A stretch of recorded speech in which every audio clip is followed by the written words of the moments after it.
All right. Hello, everybody, and welcome to the stream. Hope everybody is doing well tonight. So tonight we are going to pick up where we left off last night.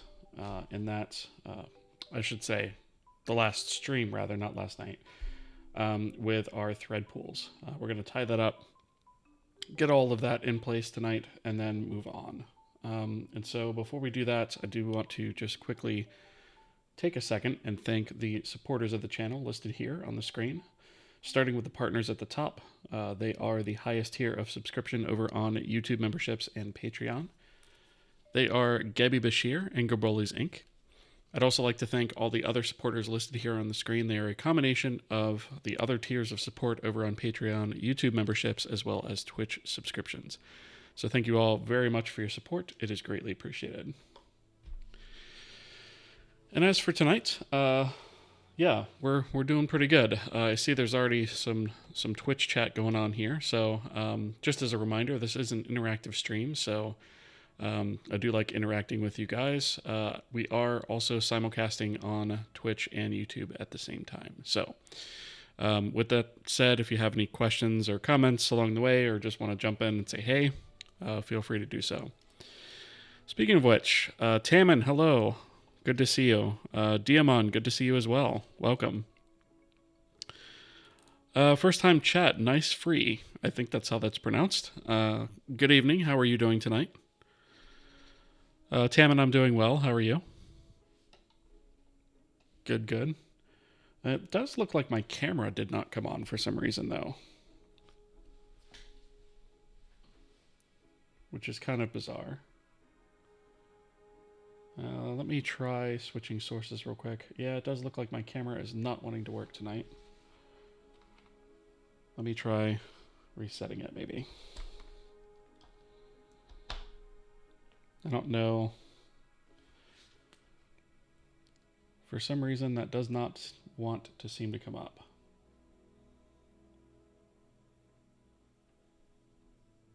Let me just take a quick look at something real quick to see if I can get it working. Otherwise, we'll just kind of continue without it. All right, so there's my max camera. I suppose we could use that.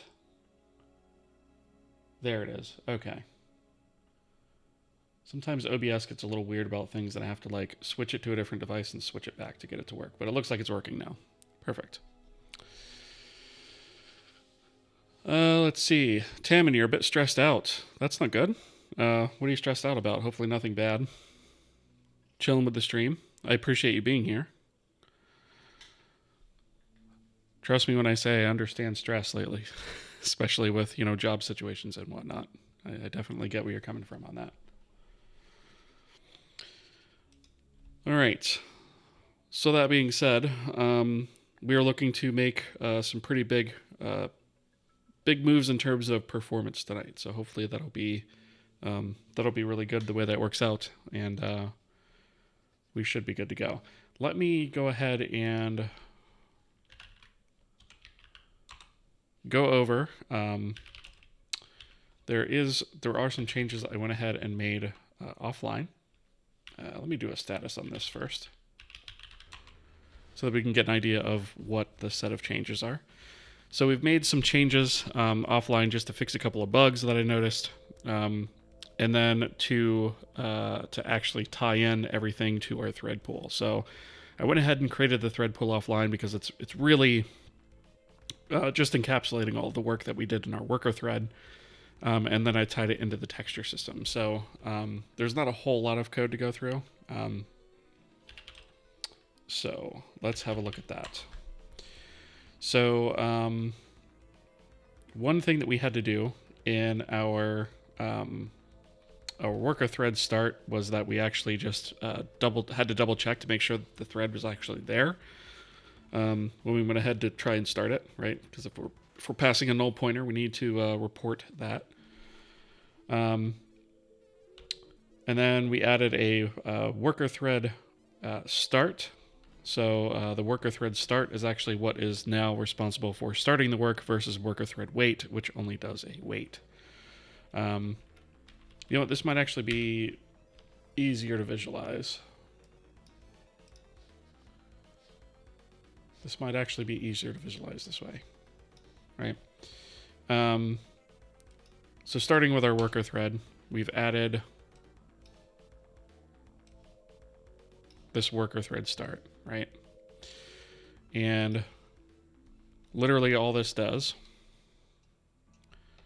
is this thread creation here. So the idea is that you create the worker thread, you queue up the work, and then at some point you start, and then you wait on that thread to complete, right?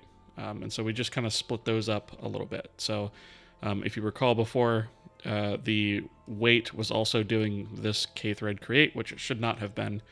We split that into two separate steps. So we have something to start the work and then something to wait on that as a separate step. So that's the changes there. Platform next had a small bug in it where the semaphore was being included before the include guards here. Not the include guards, rather the if-defs for platform checks. So we just moved that. And then the Vulkan backend, we actually ran into a small issue with that as well. Depending on when the load completes for the terrain textures, because of their size, because they're 2K textures and there's 12 of them, it was filling up almost our entire staging buffer. It was like 201 megs out of 256 megs. And so if we were loading anything else that happened to be going in at the same frame, we were overflowing that buffer in some situations. So because of that, I've gone ahead and doubled the size of this for now. We'll handle that a little bit more gracefully in the future, but that's the change there. And then we have to touch on thread pools. So the thread pool basically encapsulates all the work that we did in our worker thread previously. All this has is a create, which we specify the thread count, and then a pointer to hold the created pool. We also have a destroy with that, and then we have a wait, and that's the only thing that these do, right? So they essentially encapsulate a collection of worker threads, and then, you know, allow us to wait on that collection of worker threads, essentially, right? That's really all it is. And so the thread pool itself is also really simple. All we do in this case is we just verify the out pool and the thread count, set the thread count, allocate some memory for the threads, loop through and create the threads. And then our destroy obviously just frees up any memory that we have there. And that, you know what though, we're not destroying those worker threads, so we should probably do that. I'll have to come back and fix that. And then the wait, all that does is double checks to make sure we have a pool, and then it loops through each of the threads in the pool, calling the wait on it, and then makes sure that the wait works successfully. So if this is called after the worker is already done working, it returns true success because that's considered a successful wait. Or otherwise, it waits and basically blocks this loop until it moves on.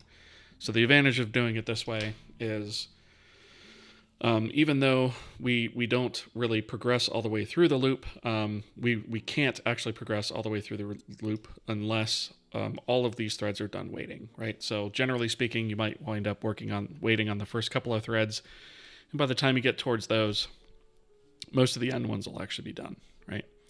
So this is a pretty foolproof way just to make sure that we're waiting on all the threads. And then we indicate a success or failure. So if that thread wait fails for any reason on any thread, we just go ahead and flip a flag and then bleat about that if that's the case. And then we return whether or not that's a success, right? So that's the main driving component behind thread pools, right? That's really all a thread pool is. All right, so let me catch up on chat.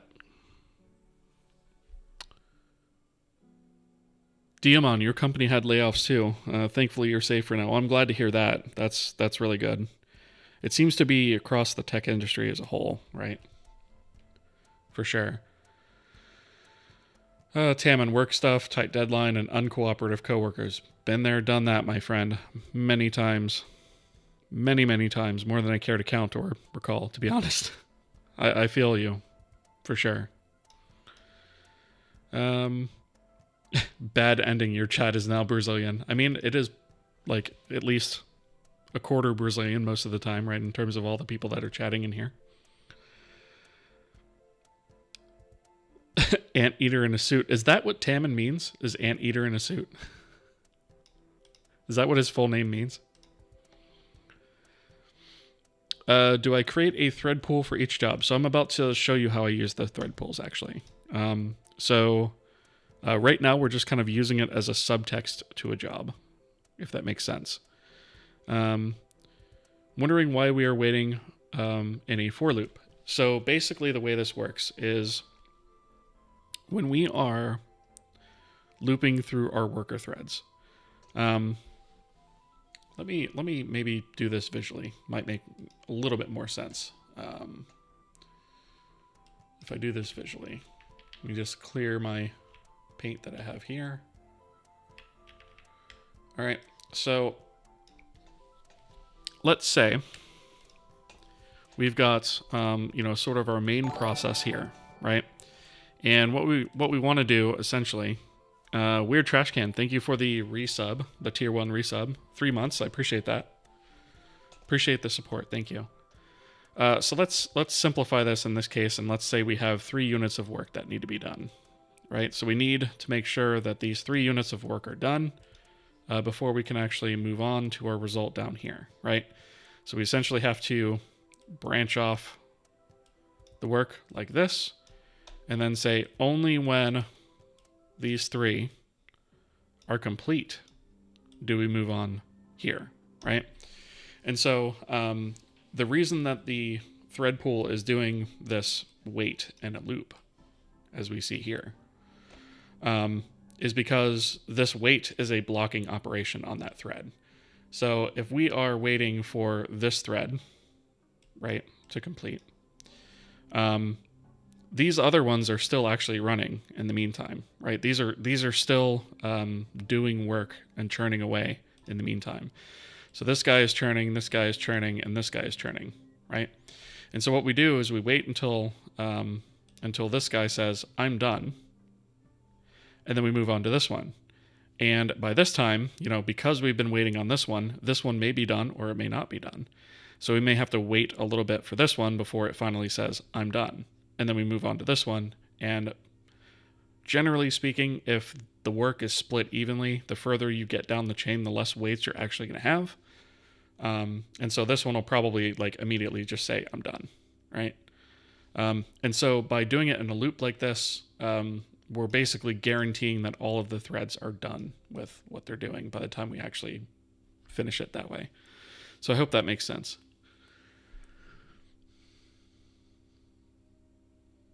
Tamandua de Turno equals anteater in a suit. I didn't know that. That's hilarious. And I didn't realize Tamandua was one word. I've been calling you Taman the whole time. So it's technically Tamandua, right? I'm probably still pronouncing that terribly.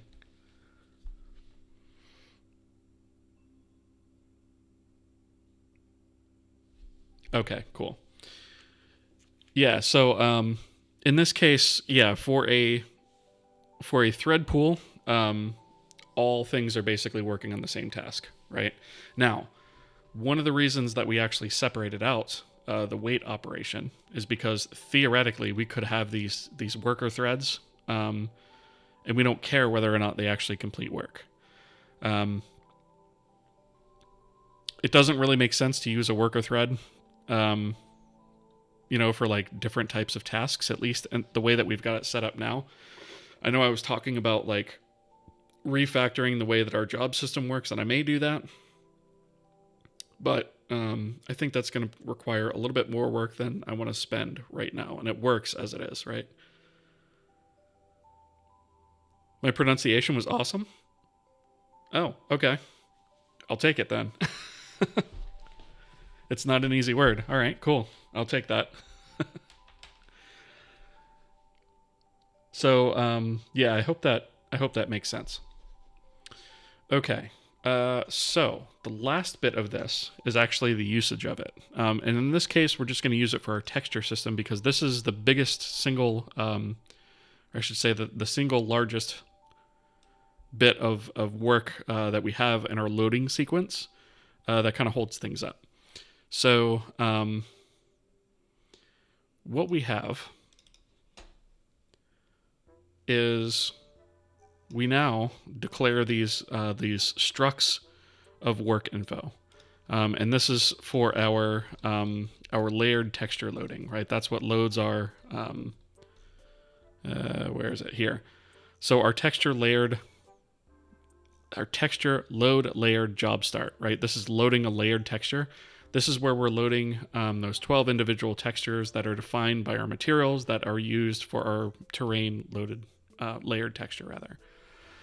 And so that kicks off its own job, right? And then within that job, we're going to say, okay, let's split the workload of loading each layer's texture into a separate thread from there. So each layer has an index. We know what the size of those layers are because it's an array texture. All of those have to be the same. We take in the first width and first height. That's going to be the first layer's texture size because that's what we use to compare it to make sure that it's valid all the way down. We also take a pointer to the data block that we're going to be jamming memory into, or the texture data into. We store a result, and then we also store a result code for each one of these, just in case we fail for some reason. It'll give us a little bit of context as to why the operation failed. We also store the layer name of that particular layer that's used to actually load the texture file itself. And then we indicate whether or not that layer has transparency. And so we take all of that info as a parameter to this layered texture do work. And this function is what gets passed to the worker thread. So what we've done is we've separated out all of this image resource loading that was done in a for loop before. And we separate that out to be done per thread, per worker thread, right? So all of this code is exactly the same as it was before, with the main difference being that it's just kind of moved, right? And we take info and from the info structure, and we load data into the data block within that, right? And that's just a pointer to the memory that we supply it. So really all we've done is we've taken a lot of logic and moved it into this function. And then if we come down here in our actual job, we create a thread pool, right? So we say thread pool create by the number of layers. That's how we're going to split up the work.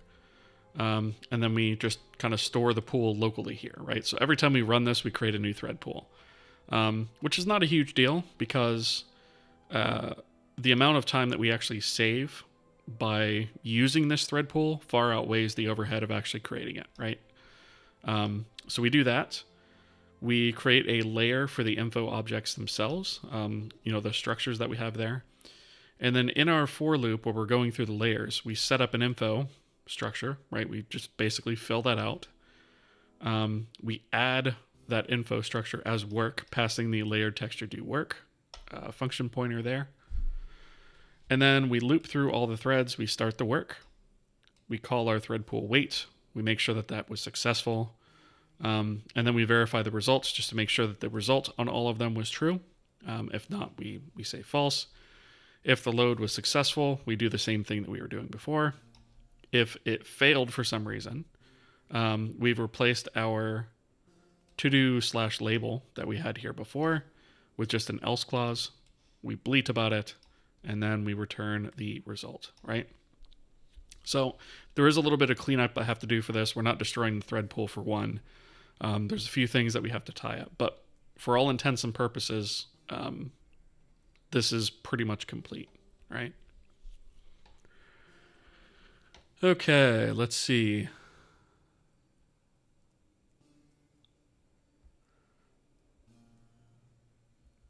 Portuguese has got some really difficult words. Yeah, I believe that.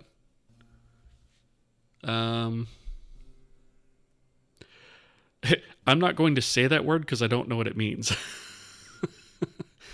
And I would have to look that up. Especially the ones that are indigenous. Yeah, that makes sense, though. Try to say whatever that word is. Yeah, exactly. Yeah, that's... I'm probably not going to be doing that. Like I said, I don't know what it means. So, today you can say maybe stuttering. You can say it today, maybe stuttering a bit. Imagine how hard it is for a foreigner to pronounce. Yeah, I mean, I don't know how many distinct sounds there are in Portuguese, right? Specifically Brazilian Portuguese. Like, I don't know how that compares to English. I know English has like 8,000 sounds or something crazy like that. So, yeah, I'm not sure how that would stack up.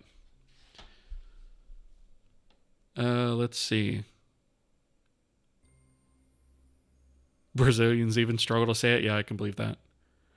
So how much of a speed up did we get? That is the question, right? And stupid me, I didn't profile it. But what we can do is we can run it. Right? And I'm going to hit load now. And as you could probably tell, it's a hell of a lot faster than it was. I suppose what I could do is maybe like switch branches just to kind of show the difference. But it's a hell of a lot faster. We can suffice it to say, like, I haven't profiled it, but it's a huge difference.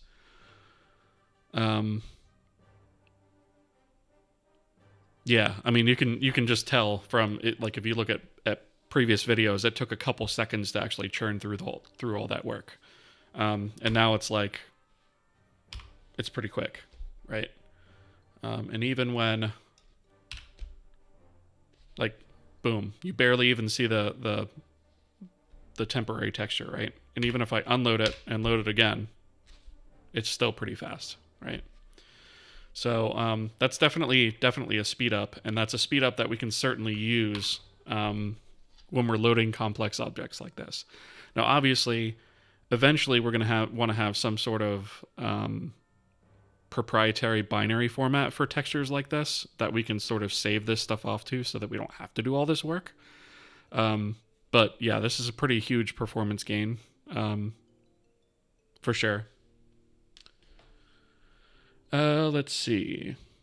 Hey, do you think I should learn about OS before starting your game engine in C playlist? Discovered your channel a few days ago. Well, first off, welcome. Do I think you should learn about the OS before starting? What are you specifically asking that you should learn about? I mean, generally speaking, you don't have to like know the deep down like innards of your OS to do this stuff, right? The only time that that's really relevant is when you're trying to eke out performance of everything, right? So if you're just kind of looking to do this as a learning exercise, I would say it's not really a huge deal, to have to do it, to know that stuff, the deep down stuff, before you actually jump into this. I would say you could probably jump into this. If you know how to use whatever operating system it is that you're working on, you're probably going to be fine. I hope that answers the question. Yeah, just pick something and go, pretty much. Yep, exactly. Fearless concurrency. No, I mean, I was pretty confident in how this would work, right? I knew that there were going to be no memory overlaps or anything like that, right?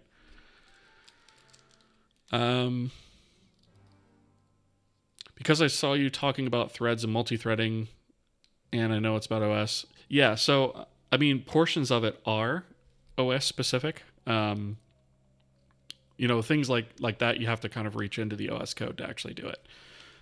So there are parts of it, but thankfully, there is documentation on how to use this stuff too. So if you search create thread, like for Windows, bam, here's your documentation, right?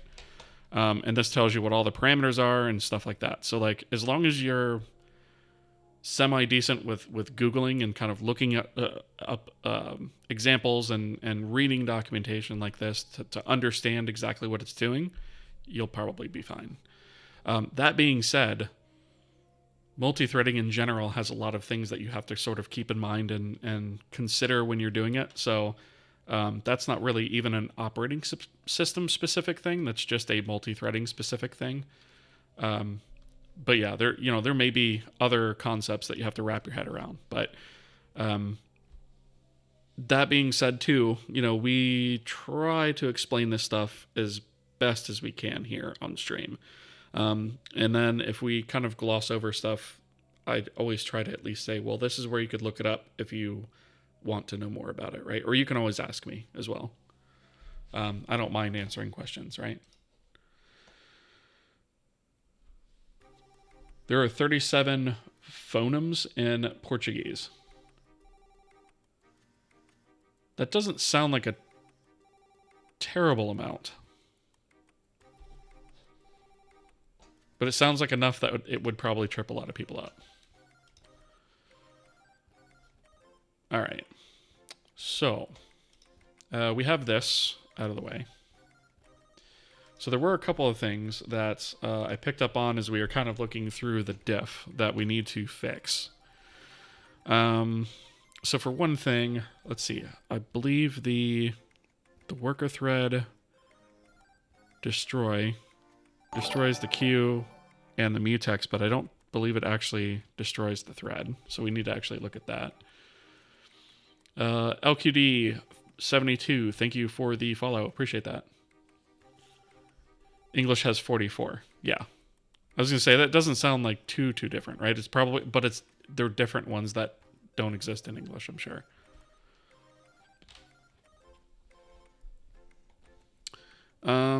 Okay.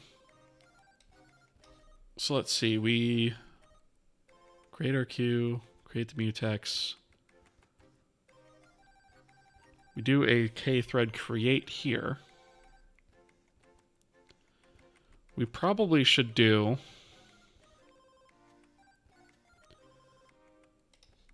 well, we could do the cleanup at the end of the thread loop, right? But then if we wanted to add more work to it and start it and maybe potentially use it again... I think I'm just going to do it here and destroy. So I'll do kthread destroy thread, right? And then k0 memory, and we'll take the thread and we'll do size of worker thread.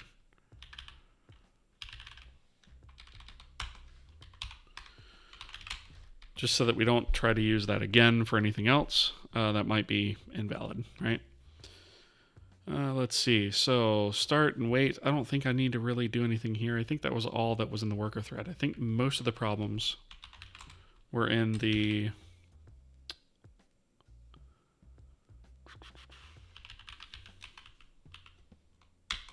thread pool. The implementation of that, rather. So I did notice that we were doing worker thread create, right? But in the destroy, we weren't actually destroying those things, right? So we should probably loop through those. And actually, I'm just going to do this.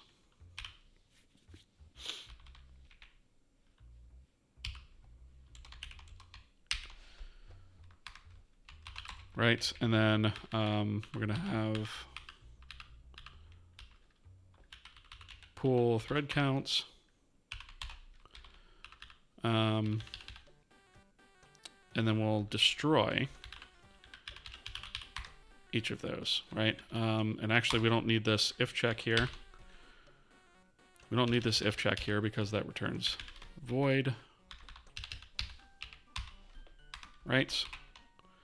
So that should clean that up and destroy those properly. And then we can free the array and whatnot. So that's all the cleanup that we need there. And then the last bit of cleanup. The last bit of cleanup is going to be over in texture system. So if we go down here,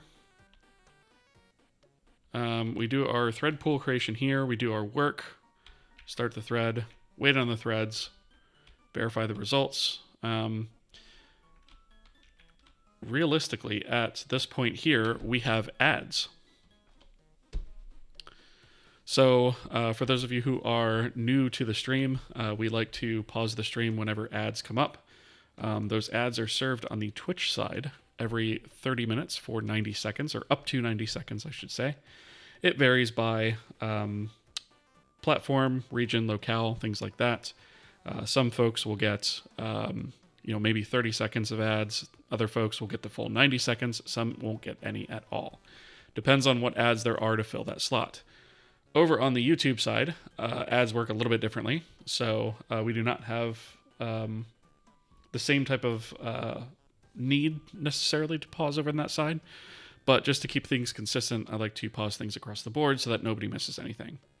You guys will also note that I added a timer to the ad screen as to when the ads are going to be over so that you guys can actually have a feeling of how much time we have left on the ads. And so I hope that actually, helps you guys in terms of how that actually works, right? All right, so that being said, we do have about 15 seconds of ads left, so we will be right back in just a second. I'm going to hydrate as well.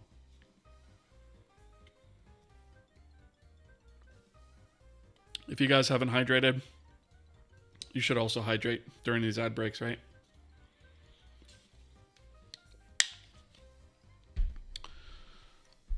Yeah, you have a timer. Yep, exactly. So, Soulfoam, to your point, because you said if people paid, aren't you screwing them because the entire point is to not get ads? So, while I understand that, I also understand, and one of the philosophies behind this channel is free education, right? And so, I've said the same thing about the subscriptions here on Twitch, the YouTube memberships, as well as the Patreon support, right? As it's completely optional, and it is to support my work that I'm doing. And so, it's not required by any means whatsoever, and I appreciate it. But it literally, it just basically purchases like you supporting me, right? That's the only thing it really supports. Or purchases, right? You're not purchasing any paywalled content. You're not purchasing anything like that. I believe it should be a level playing field, right? So anybody that subscribes to me on any of those platforms should be well aware of that, right? And I like to remind folks of that, relatively often. That's a valid point, but we do things a little bit differently here. So let's see. Trashcan, are you still getting French ads? Even though, you're not French because you're in Brazil. Let's see. LQD, good to see you. You usually only get to join during the end or have to watch the replays on YouTube. It's 7:30 a.m. on this side. Well, welcome. It's good to have you here. Hope you're doing all right. Oh, that's a good point. You don't get ads anymore. Yeah. Good point. Yeah, I remember that being a discussion, but yeah. You're joking around anyways. Yeah, no, I get it, but I figured I should probably explain it for the folks that are new, right? Yeah, I try to keep things fair. Yeah, for sure. Okay. So we could theoretically do the thread pool cleanup like right after we're done with it, in theory, right? In fact, we probably should. And then we'll do the the infos clean up right after we verify the results, I think. I think that makes the most sense. So thread pool destroy address of pool. I think this is return type void. Yep. All right. I'm not going to bother zeroing the memory out for this because it's a local variable, right? So we should be good on that. So we have the destroy there, and then we should also do a k free on the infos. And this is going to be size of. What did we call this? What was the type of that? I forget. Layer work info. Right. And I'm pretty sure we use the array tag for that. Right. So we do that so that we don't leak any memory. Let me just double check. We did use the array tag. Okay. So we clean that up. That should be good. All right. Now, at this point, I do have a hack in here for like dry, right? So we should probably analyze this a little bit and see if we can't clean this up a little bit and get rid of some of this repetitive rubbish that's down here. So let's see. We clean up the names. And I don't think we need them here, regardless of whether we are successful or not. Yeah, so this step is identical between these two,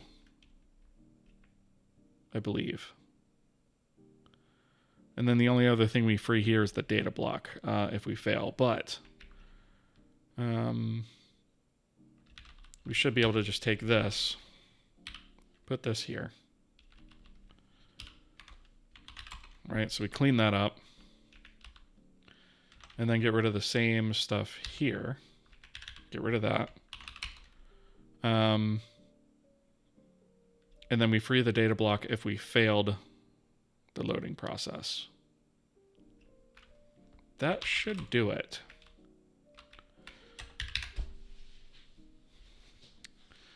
So let's just verify this really quickly. So I'll just pull this down. And we'll run one more time. Yeah. Yeah, so we're good. Okay, cool. All right, so what I'm going to do at this point is we're going to check all of this stuff in.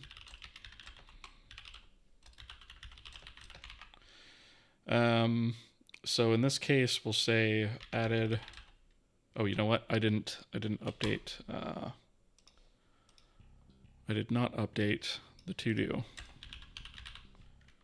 or the change log. Should do that first. So we have ThreadPools. Another thing we can mark off as done. I don't think there was anything else on here that we could check off.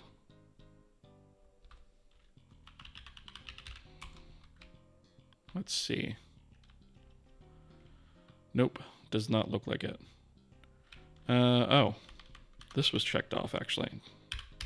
That should be done. Blending between LOD levels, that's been done. Okay.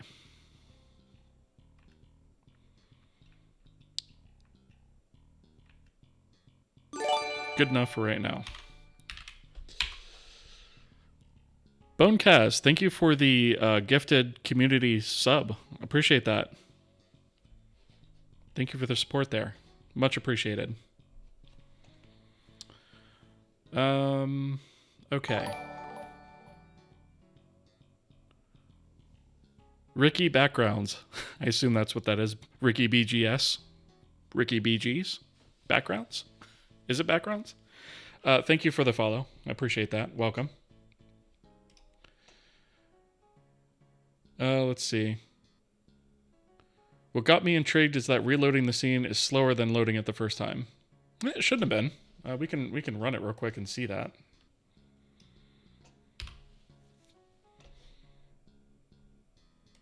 Right, so if I load this up and then unload it and load it again, it's pretty instantaneous. Might have just been an optical illusion because of the stream, I'm guessing. Let's see. When you started up your project, how did you go about generating the compile commands JSON file? The only way I know is with CMake. So, you're talking about... You're not talking about this compile flags, right? This guy? Yeah, so if you're talking about that one,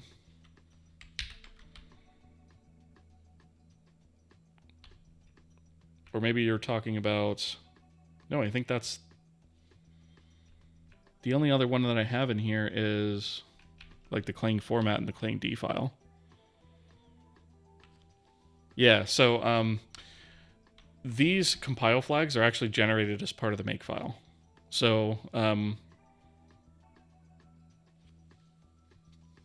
Clang D says you need that file. I don't think I have one of those. No, I don't have one of those. I haven't had either. The only thing I use is these compile flags, text files. Yeah. And so these are actually generated by the make file. Every time we build, it generates one of these compile flags, which Clang D then uses for IntelliSense. So based on the build that I do, like if I switch debug or release builds, things like that, it regenerates this so that my source is actually correct. And it uses the flags that are actually passed in to the compiler and linker, right? So that's how I get my includes and all of my defines and stuff like that. Compile flags are an alternative. Yep. Yeah, I've never used the JSON equivalent of that. I think I might have tried it once, which is why I was looking for it, because I'm like, do I still have it in there? But yeah. Compile flags was pretty easy to generate, so...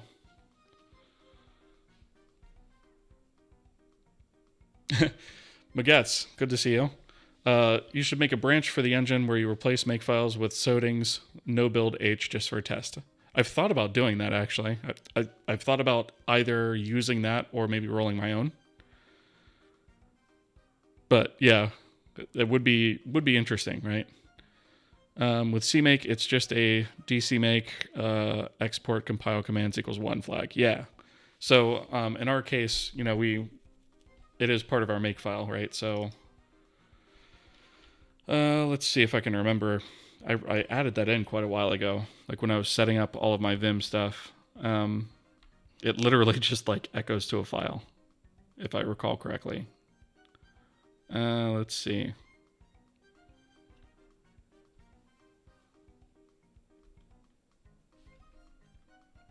Yeah, generate compile flags. This is it right here.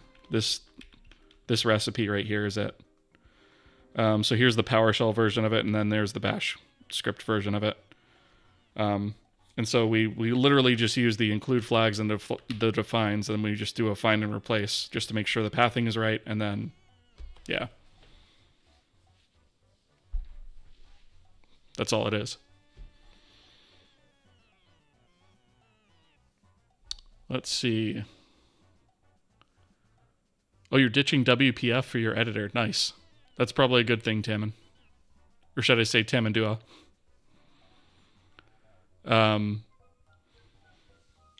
Yeah, you might want to just like roll your UI elements right in Vulkan, right? If you're already doing that anyways, like why mess with OS specific stuff if you don't have to, right? You're going to do something way more esoteric, styling UI controls with CSS. That would be interesting. But that means you have to write a CSS parser. Gross. There's a tool called Bear that can wrap your build command and intercept the compiler calls to generate the compile commands file. That's interesting. I haven't heard of that one. That's more or less like when I was thinking of making my own build system, that was more or less what I was thinking of doing. Oh, a friend of yours made a very simple CSS parser for his project. Okay. CSS is one of those, like I suppose if you don't support all the crazy like outlying stuff that CSS does, you'll be all right. Bear and Basil can both do it. Nice. Or is it Basil? I always say Basil, but that's probably because my wife used to have a cat named Basil, and that's what I always think of when I see that. Spelled differently, but I'll keep using C# because I want to use some .NET niceties like reflection. Yeah. Reflection has its place, right? Sometimes, for some things. All right.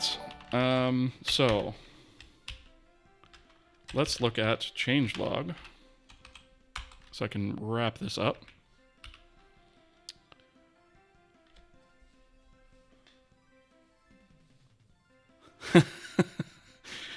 Is your username literally Sug My Dictionary? Sug My Dictionary. That's a fantastic username. There's nothing about that I don't like. That's hilarious.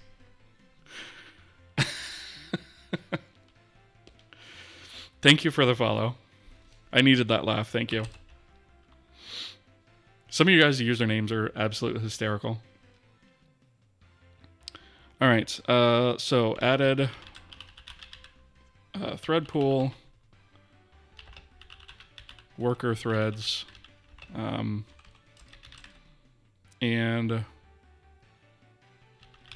set up layered texture loading to use them. Good enough. All right, so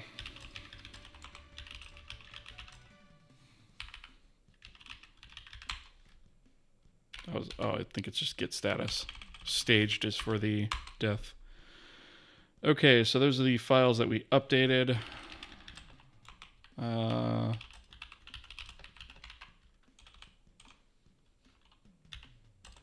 All right, so added worker. Wait, no, we already did that before. Added thread pool. Converted layered texture loading to use it.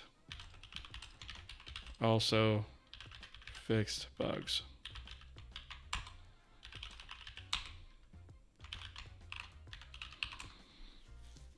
Cool. Let's see. Have you measured your dictionary lately? I have not.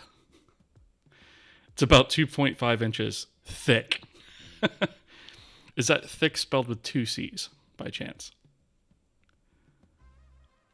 Your E key still persists in misbehaving? Nice. I hate that. I have a keyboard here that does that too.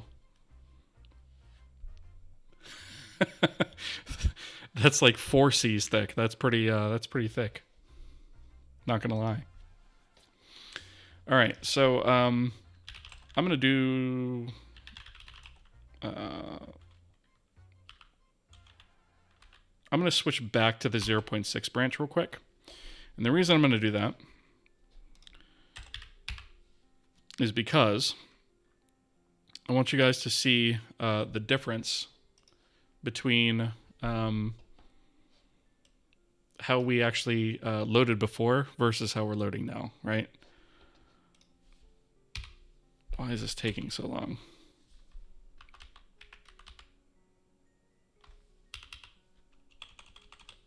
Hello, terminal. Apparently,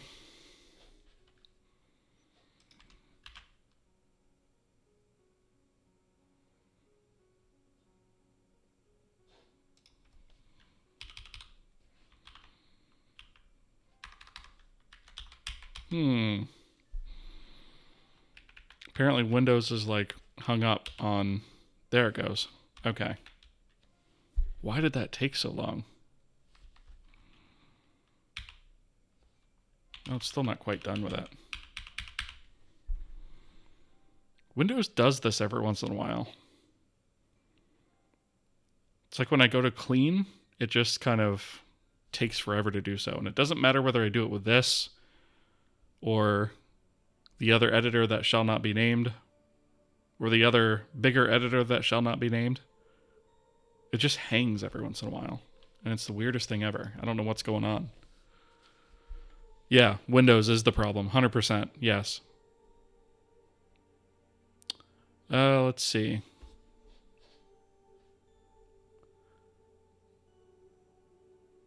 Your Glove 80 is making you special? Yeah.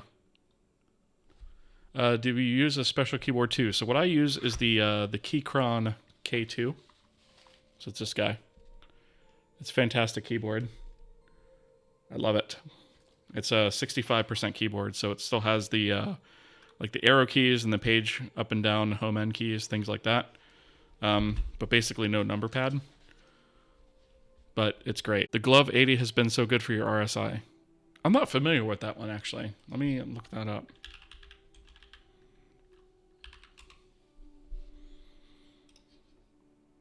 RSI is actually one of the reasons that I switched to Vim, is because I'm afraid of getting RSI because using the mouse for me is like the biggest issue with that, right? Like I don't have wrist pain unless I use the mouse too much.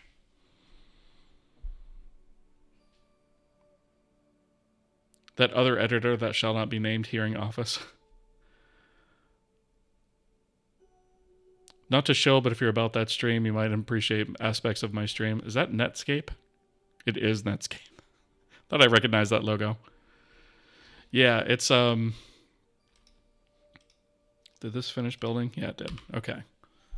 So before we get too far off topic, right? So this is the version 0.6 branch, right? Before we made our threading changes. And I'm going to hit load so that you guys can see what the difference is. Did you guys see how long that took to actually load that terrain texture? I'll run it again. Right, so if I'm going to hit load now. Look at this guy. How long it's taken for that to load in. Right? As opposed to...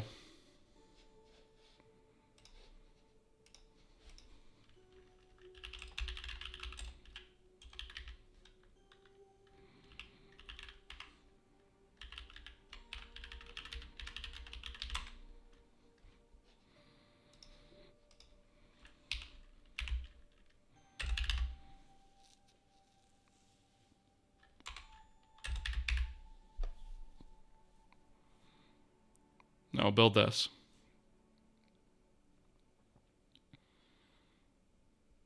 I don't even need to profile it, right? Because watch. When this finishes building,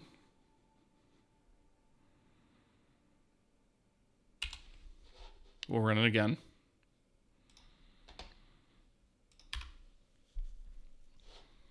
It's such a huge change that it's like, you don't even need to profile it. All right, I'm going to hit the load button now.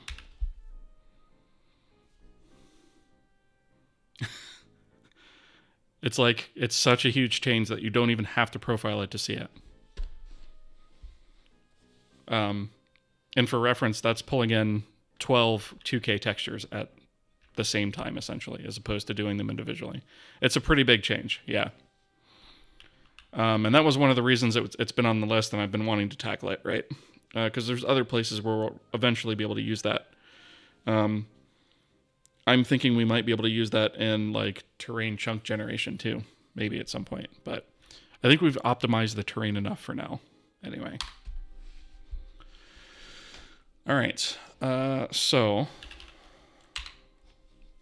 we have all that stuff pushed to let me just pull that one tab down. We have all that stuff pushed to the job dependencies feature branch. So instead of main, we are going to put this into 0.6. All right. And so this is these are the commits that we've done. We've seen most of those things. 17 change files with 870 additions and 64 deletions. So this is all here so that you guys can review that if you want. It'll just be all kind of combined into a single merge. So we'll do this. And as soon as that is done, we're going to squash and merge that.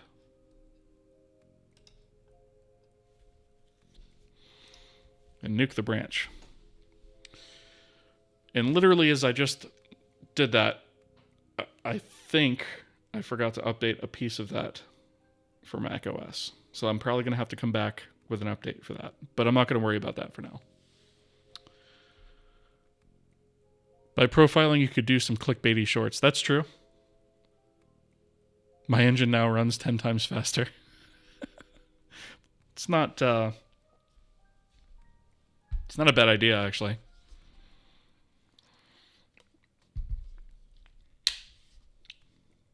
That's really not a bad idea. And you know what? I'm going to write that down.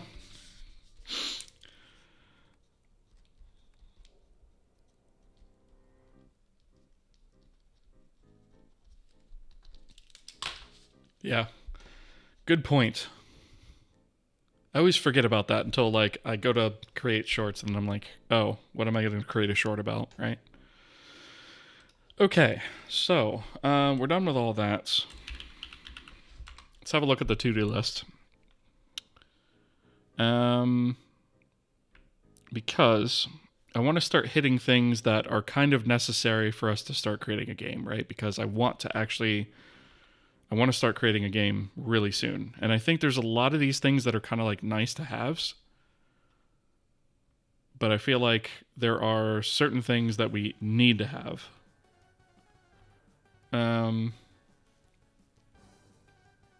Let's see.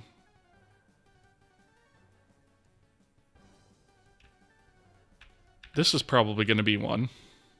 The ability to save a scene to a file when we make changes, right? That's probably a good one. Because we can't do that yet. Like if we make a change, we can't actually save it to the file. So maybe we should knock that one out real quick. Let me see. We are going to have to do a skeletal animation system, I think. Although maybe for the first game, we might be able to actually get away without that. I really want to get to these two at some point as well. Sky Sphere and Water Plane. Believe it or not, I think like our first game is actually going to be relatively simple. So I'm not even going to put physics in for our first game, right? Yeah, water is definitely one that I want to get in sometime soon.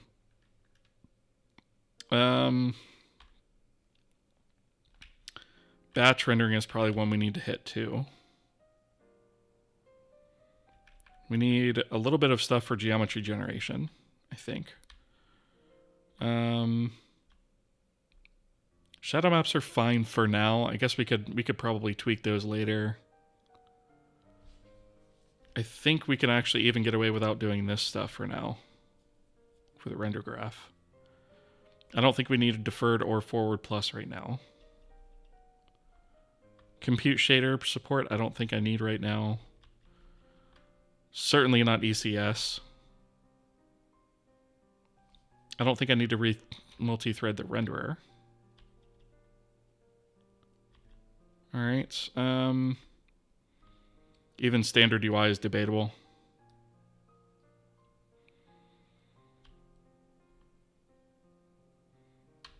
And this split off the core items I think can wait too. Yeah, so I think there's a lot of this stuff that can actually wait. There are a few things that we need to focus on. I wonder how important these are going to be. We might have to touch on those at some point, no pun intended. We might be able to get away without doing particles or billboards.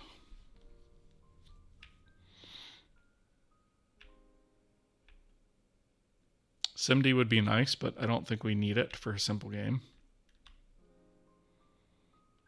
Okay. But first, we have ads. And we need those. Well, we're getting them whether or not we want them or need them. Twitch says we need them, so therefore, we need them. Let's see. So, for those of you who are new, we do like to pause the stream whenever ads come up on the Twitch side. That's once every 30 minutes for 90 seconds. So just so that nobody misses anything, we go ahead and pause the stream for that, right? Let's see. Over on the YouTube side, Blink Eye Zero, hello. Welcome. WFT, blazingly fast, yes. How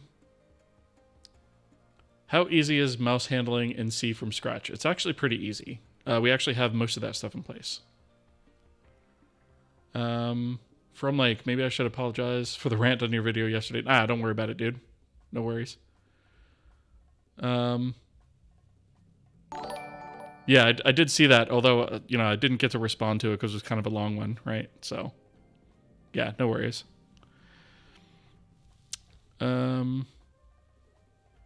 You started to understand the topic today. Good. I'm glad to hear that. Okay, cool. All right. I think our ads are just about done. Yeah, ads are done. Cool.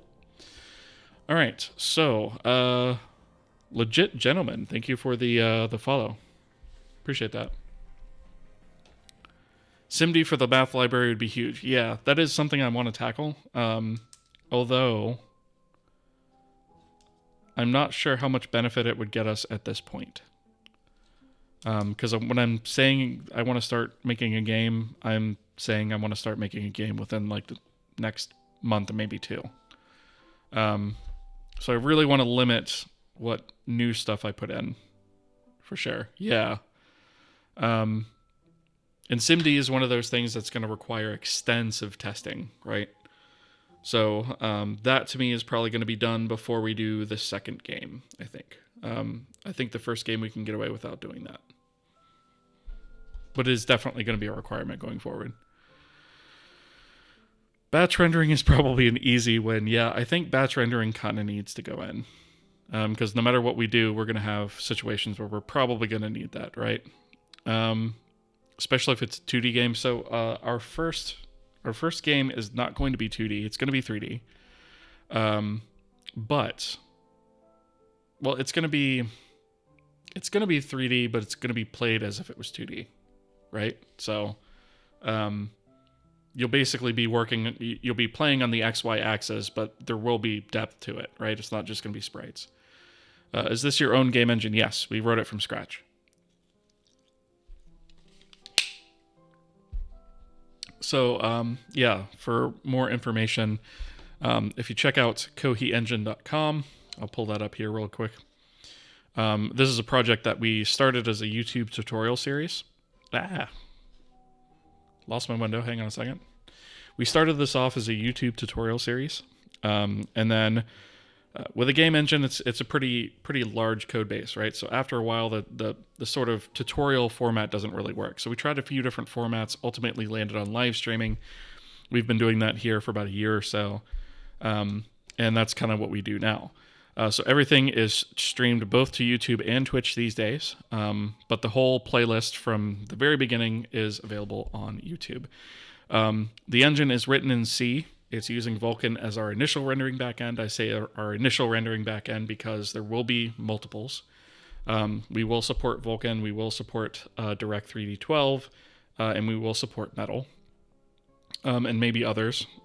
We are cross-platform, so we work on Windows, Linux, and Mac OS currently. Mobile is in the future.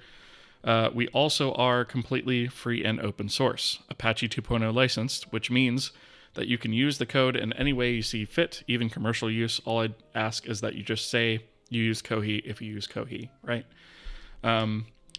So everything here is completely open source and free. This is done as an educational exercise. I'm basically creating the resource that I wish I had when I was learning how to do this stuff.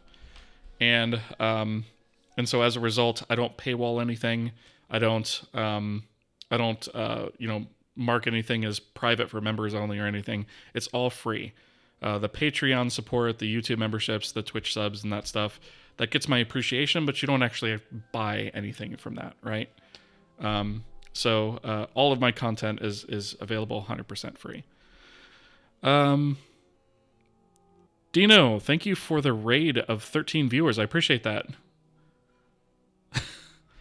Yeah, I appreciate that. How did your stream go? I hope it went well. Let's see.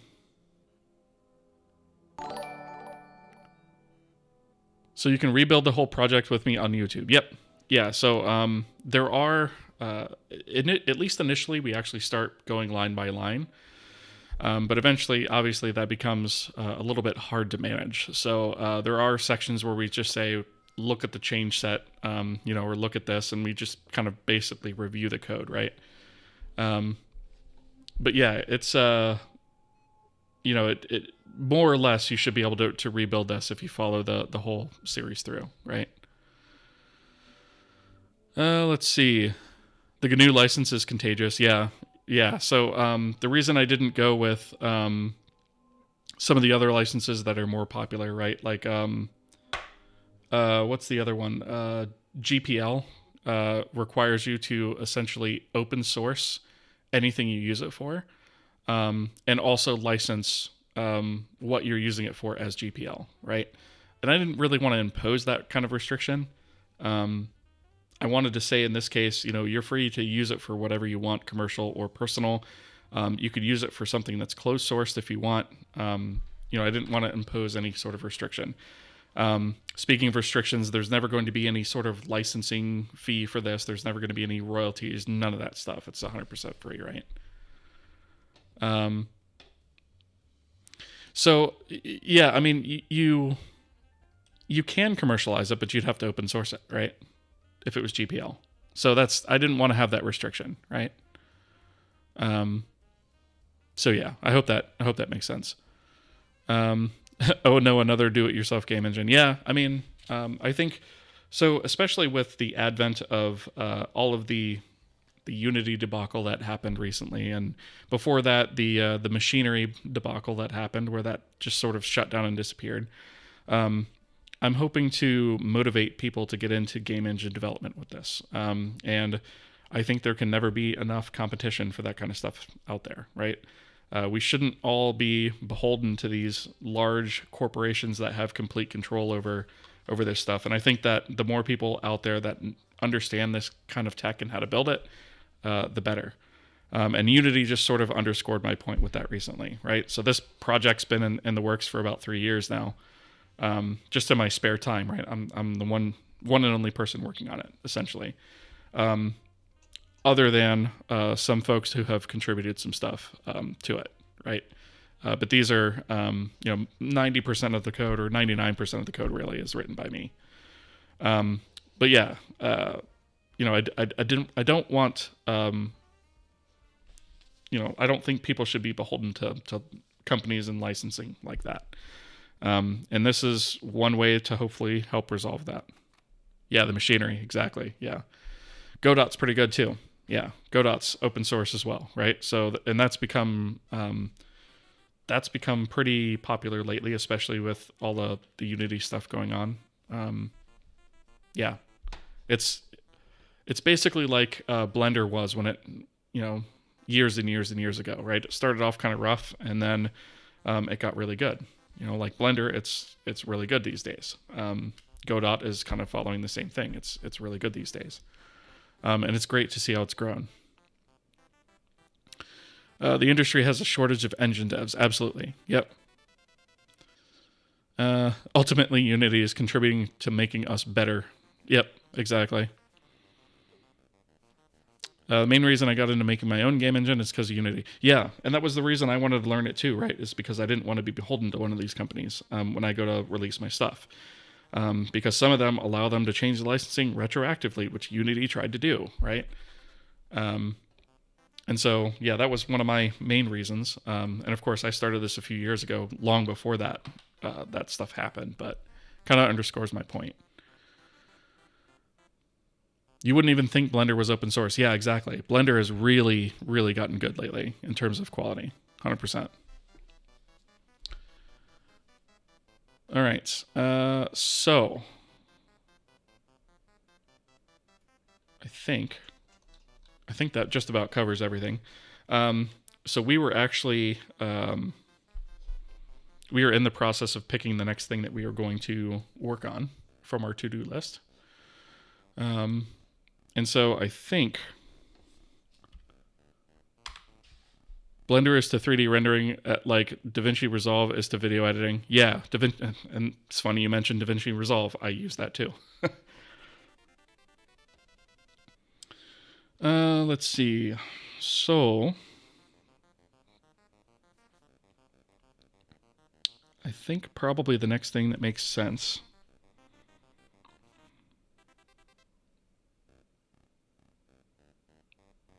let's see, which one of these things? There was something in here I was like, yeah, we could knock that out. Yeah, okay. So we should probably knock this out because that's something that we kind of need. So, and speaking of simple scenes, we probably need to rename that too. So the idea of a simple scene was initially we were just going to have a simple scene that was essentially just a container of known types of objects, meshes, terrains, skyboxes, things like that. And that's all it was going to be. But the more I've kind of started messing with it, the more I thought, it's like, well, we should probably add some sort of spatial partitioning to this eventually and things like that. And so it's kind of moved on from being just a simple scene. And so I think we're probably just going to name it like standard scene or maybe just scene, right? But we have the ability to load these from file right now. But we don't have the ability to save. So we have the ability to like manipulate objects with our gizmos and stuff like that, but we don't actually have the ability to save our changes. And so I think that would probably be a good quick thing that we can hit tonight, which will also help us when we actually start building out scenes, right? Let's see. So finally occurred to me that stirdup and C means string duplicate. Yes. Just by looking at my code. What did you think it did out of curiosity?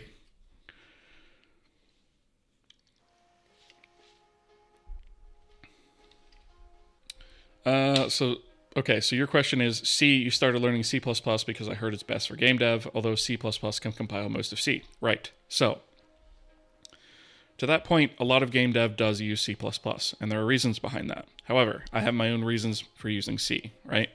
It's more portable for one thing. It compiles much faster. It doesn't have all the language complexity. So anything that I do with this will also work with C++.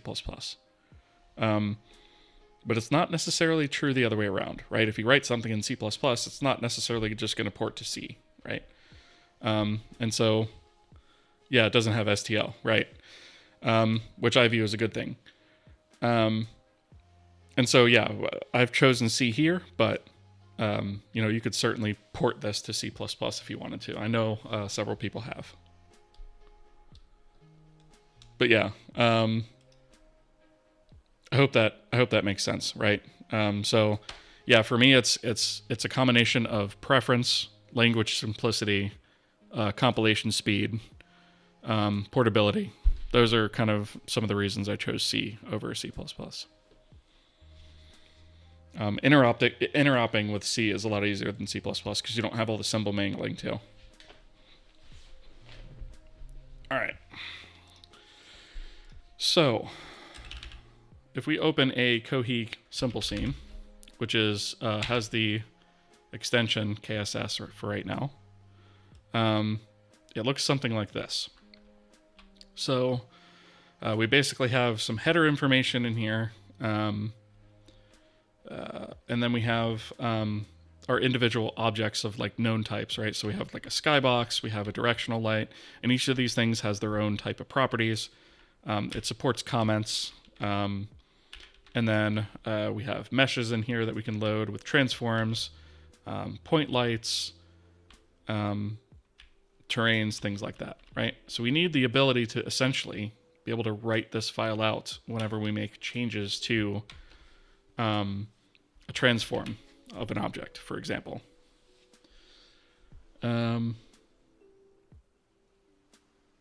It would be great if you put the chat somewhere on the screen. So I specifically, first off, your first-time chatter, welcome to the stream. So I don't put my chat on the screen. There's a couple reasons for that. First off, because I want as much screen real estate as possible for code, right? And the second reason is because chat could be goblins and type things that I don't want appearing on my stream, right? And so I have chosen to, I don't display chat. Yeah. Watching at full screen while being in the chat. Yeah, I mean, Diamond, we would never do that. Yeah. Default mode is better. Yeah, I tend to agree. Like usually if you've got a decent sized monitor, like it's enough usually.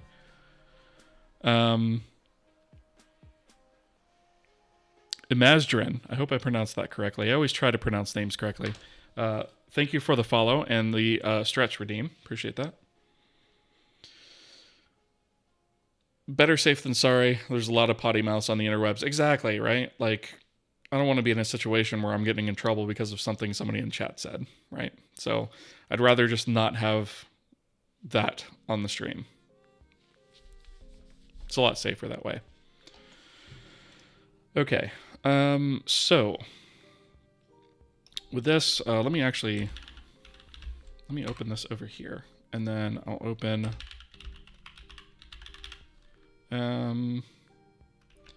I think the loader is actually what we do.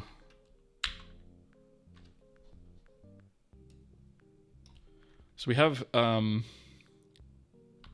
the simple scene loader, which is what parses the file. And this is actually a concept we actually haven't touched on, right? So we have a concept of resources, right? And management of these resources is managed by the resource system. The resource system manages resource loaders. Each resource loader deals with a specific type. So a texture, for example, or a terrain, or a mesh, or skybox, right? Those are different types of resources which have their own loaders. And so a resource loader essentially has a load and an unload for that resource data. And then you can take whatever resource data was loaded from that and upload it to the GPU or do whatever you have to do with it, right? So resource loaders are something we've had for a long time, but we don't have a way to sort of reverse that operation, right? So when we set up our resource system, we initialize it, and then we register loaders. And then we can say resource system load. We even have a resource load custom. So if we have a user-defined loader, we can define that as well. And then we have like a base path for type and things like that. But what we don't have is we don't have any way to write things, right? So we don't even have a concept of this. So this is actually something that we kind of need to start thinking about, because scenes are one thing that can be written, but there are other types of resources that need to be written. And we've kind of hacked some of this stuff into some of the loaders. So static meshes for one. If we take a look at our assets and models. So basically we import an OBJ and a material, and we export a KSM, which is a binary format of the static mesh, right? KSM is kohi static mesh. And so you see we've got a few of those in here, right? And so we've sort of got this sort of import process for our OBJs that import the OBJ model data, import the material data, export a material, which is these guys here, these KMTs. And then also export a KSM, right? And so we've kind of written that into the loader. And that works for things like this because our loader, for example, can say, well, we've already imported the OBJ, we have a KSM that exists, load this instead. If the KSM doesn't exist, then we import an OBJ and create a KSM, right? But we don't have a way to actually just explicitly say, I want to create a new thing or I want to write out to a specific file. And so that's what we need to actually create, right? So I think our resource system is going to be the first place we actually have to handle this. So we're going to need a, let's see, we have a resource loader. What do we want to call this? Type def struct. Maybe we'll call it resource writer. It probably should be resource reader, resource writer, I guess, right? Serializer seems like too much, right? Because we're not really serializing per se. So maybe we just say resource writer. I'm not completely sold on the name. A KSM is a kohi static mesh, right? So that's what we do is we basically, when we load the OBJ data, all the vertex index data, all that kind of stuff, we essentially wind up with a set of binary data that we eventually load up to the GPU. And so a KSM is basically just, we take that binary blob and write it to disk, right? And that way when we read that KSM, there's no translation or parsing of a file. We just load in that file and jam it straight to the GPU, right? So it gets us a much faster load as a result. Apothum, good to see you. Just got here. Hope this stream has been good so far. Yep, we created, we actually finished up our thread pooling stuff, which is good. Let's see. So we kind of are serializing. Yeah, we kind of are serializing, but like, I mean, I suppose the other thing I could do, right, is we could maybe call this like a resource handler, maybe. And then we have, instead of load, we have deserialize and serialize. I don't know. I'm not convinced yet, right? But I guess it kind of does make sense that maybe the loader should resource fabricator, right? Yeah. Naming sometimes is the hardest part of dev, right? So like if we yeah, it really is, right? Because we could go back and forth on naming stuff like forever. So maybe I'll just stick with resource loader for now, but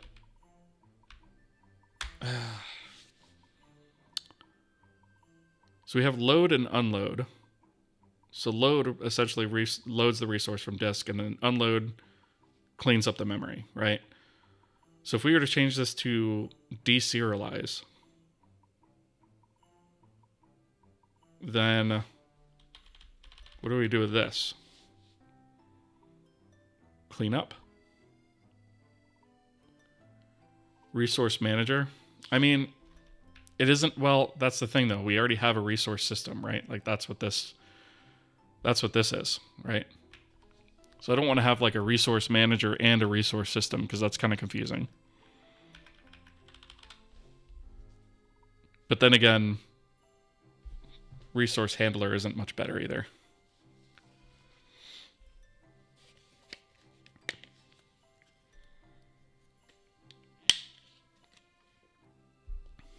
So maybe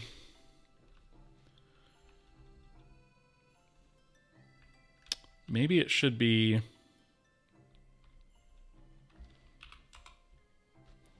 maybe we do write. Try making organizational hierarchy names. Yeah, I've been there and done that, right? Yeah. That's when you wind up with names that are like this long, right? Been there and done that many, many times. So I guess maybe we handle the oh, do we do this now? I feel like if I don't do this now, I'm going to kick myself for it. But like, I don't necessarily want to do it on camera either.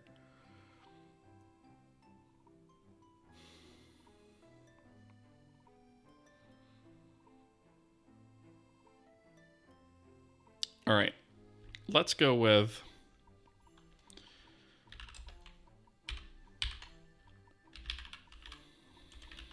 we're going to go with serialize for now, right? Bearing in mind that we're eventually going to rename this to deserialize. I think that's what I'm going to stick with. So this is going to take in the resource loader.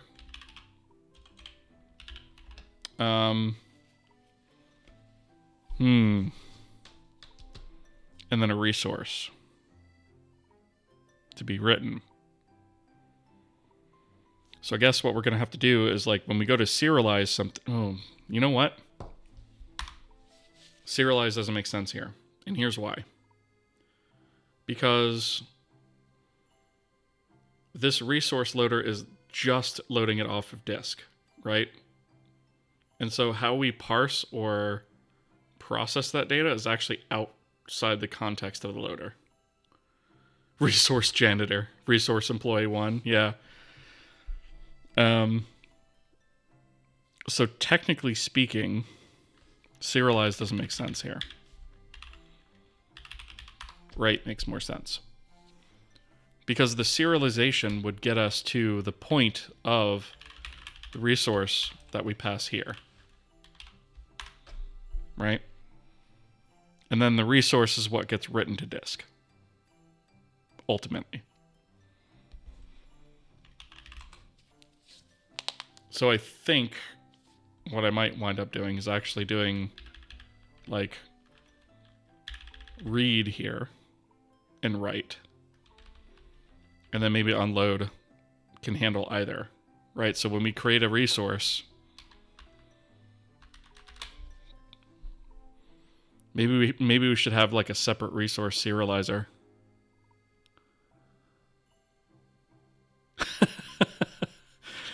You think you solved a seg fault in less time today than naming this function pointer? Yeah, I agree. I think I'm overthinking it. I think I'm just going to write the code and come back to it later. Would you also need something like an out path? No. And the reason for that is the name, right? So we use the name as the out path. And then each individual loader also has a type path to where that's actually written, right? So this type path is used to, in combination with the resource name, to get a path for where the thing should be loaded or loaded from or written to. So if we needed anything more specific than that, then we should actually be reaching into the file system to do that. You're like the fourth person to say that. So why does your profile picture look like Edward Snowden? Okay, hold on. You're like the fourth person to say this. Hold on. So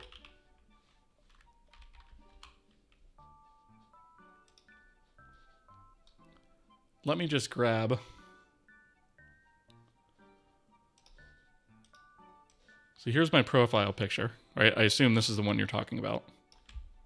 It's kind of blurry, but whatever.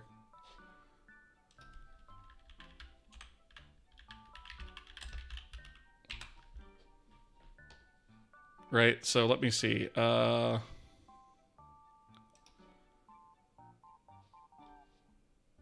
then here is Edward Snowden.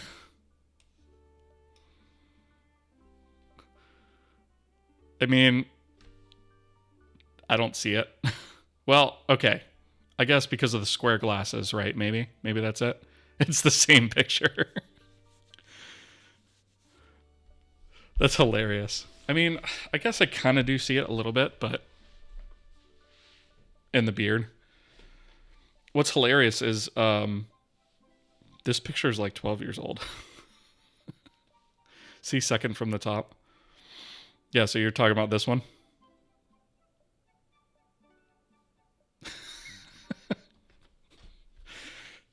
All right. We have ads. You think the same when you look at it? Oh man, I guess I'm gonna have to change that now. So for those of you who are new to the stream, we pause whenever ads are given to us on the Twitch side, which is once every 30 minutes for 90 seconds.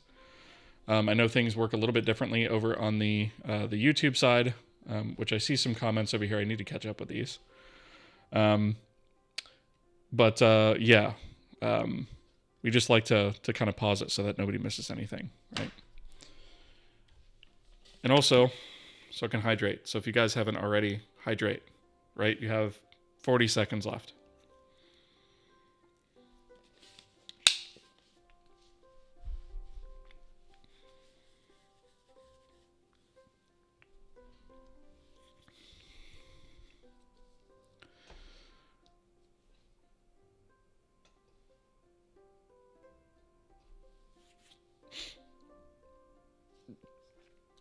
All right, so I think ads are almost dead. Got another 10 seconds or so.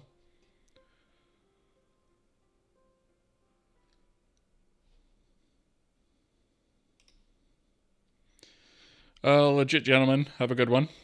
Thanks for stopping by. Appreciate it. No need to change. Smoke them if you got them. That's funny. All right, let's see what we have over on the YouTube side here. Getting into OpenGL with C++ as a hobby, awesome. Never a bad thing. It's always a good place to start learning, right? Am I familiar with the Google Filament Engine? I've heard of it. I've never actually used it though. How many viewers do you have on Twitch right now? Good question. 27. I currently have seen an MTL file writing system. I can change, modify the objects in the editor, load and remove data, but I don't want to save things into the OBJ itself. The scene contains all pre-transformations. Yeah, that makes sense. Look like Edward Snowden. Yeah, I guess so. I guess I can't really... Damn it. I guess you guys are right. But I mean, I need to update this, I guess, right? Because, you know, this is a little bit different now.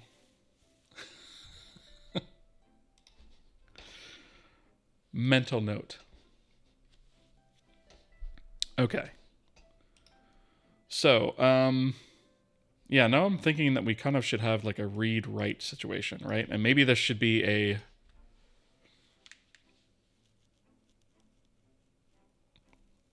resource... I don't know. I'm not going to think about it anymore. All right, let's just go and implement the write, shall we? So what we're going to do is our resource system is also going to need to have some way to handle this, right? So we have our resource system load. So I'm going to do a resource system write.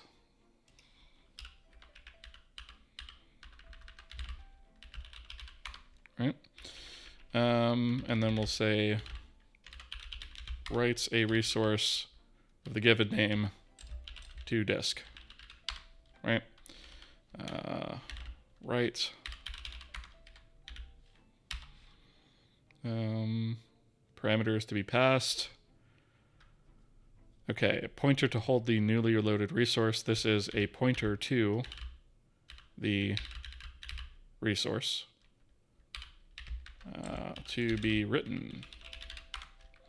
True on success, otherwise false. That's true. Okay, so actually we don't need the name because that's already in the resource itself. And I think the resource also has the type.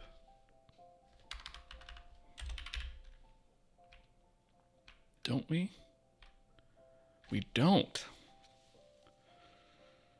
Well, that's kind of poop. Probably should have the resource type there. Ugh, that would mean I have to go through every loader and change that, though. I'm not going to worry about it for now. All right, so we'll have the resource type, the params, and the resource to be written, right? So instead of out resource, we'll just call this R. And we don't need the name. Right, so let's take this, and we'll put this right after load custom.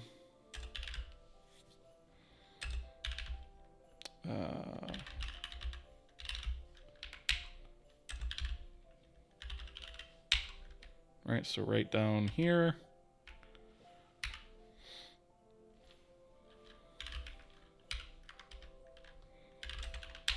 All right. So, first things first. If we don't have state pointer, or we don't have a resource,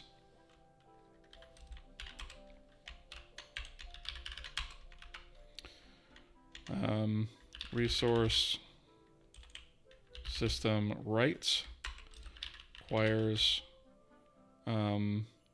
state to be initialized and a valid pointer to a resource to be written. Return false. Okay, otherwise we're going to return true on success. And then, looks like we're still doing this the brute force way. We should probably optimize that at some point.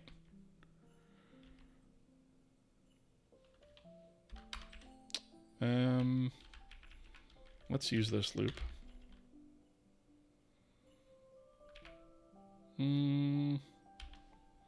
Yeah. All right, so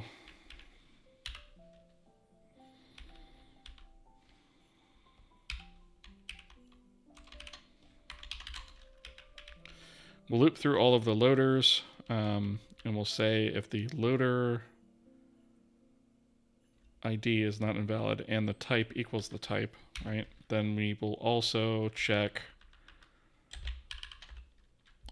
loader write to see if that exists. And then if it does, we'll return lWrite.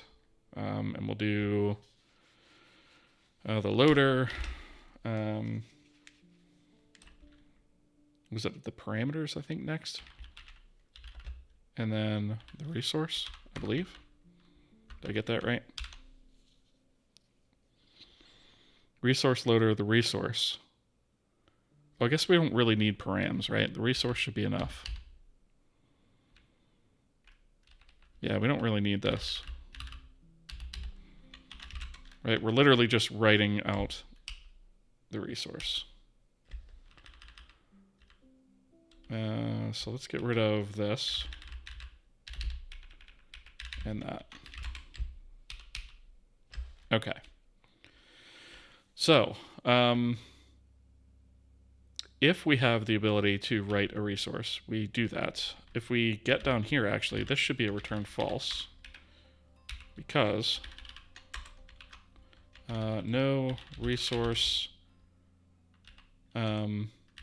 writer available for type, and then I'm just going to spit this out as a uint, basically.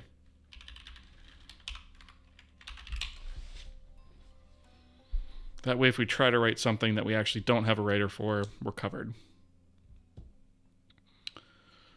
Okay. So the good part about this is it doesn't require all resource loaders to implement this thing. The only one that we actually need to implement it on is the simple scene loader for now.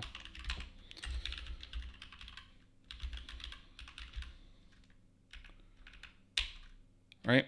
So we can actually do the thing in here.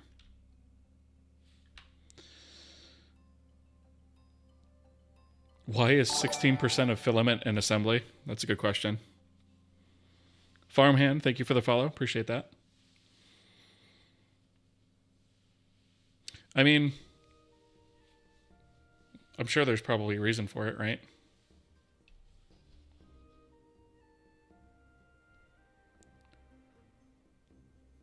Farmhand, this guy is OG. Am I missing something?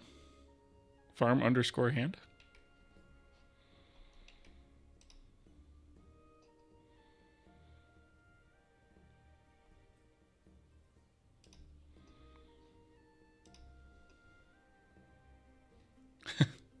Oh, you guys know each other. I see. Okay.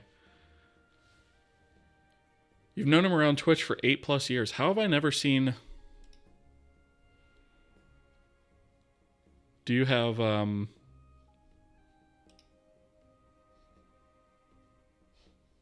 Okay, I guess just because you guys know each other, I guess, right? Is that the deal? 8+ years, that's a long time, yeah. Okay, let's see. Sorry for another bothersome question. No such thing. If we know what the resource types at compile time, can't we just instantiate the state pointer with a max number of resource types and index based? Yeah. So when I was talking about optimizing it, that's what I was mainly talking about, right? Like was doing just that, at least for the known types, right? So there are other resource types that are user defined that we'd probably have to search for. But yeah, we could definitely modify that, right? Let's see. I'm trying to remember.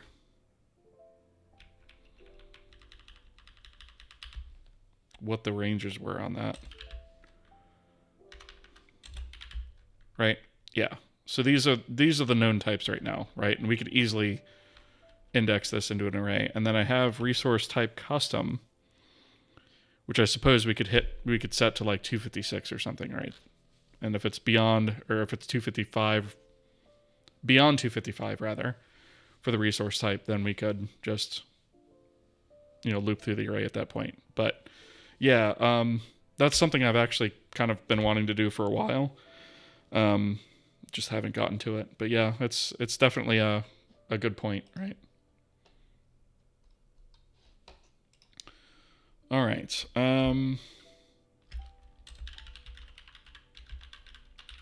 So the simple scene loader.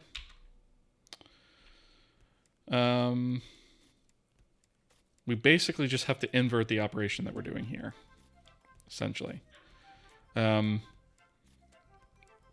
so the order of stuff being written to the file doesn't really matter, with the exception of all of this header stuff basically needs to come first, right? That's the only thing that really, I think, matters, especially this version, right? Other than that, like all these individual things, they can be in any order and it doesn't matter. It literally does not matter to the simple scene or the loader or any of that stuff. So, we're still going to need to do this path business. We're still going to need to open a file handle. And then we'll need to do a cast of the resource data.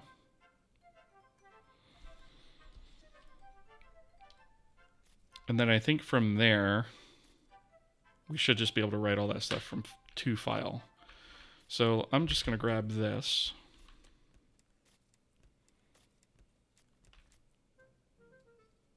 To about there. And we're going to go to, let's see, simple scene unloader, simple scene loader unload. That's fine. Let's put it here. So we're going to say simple scene loader, write. We need the resource loader. We don't need the name. We don't need the params. We just need the resource.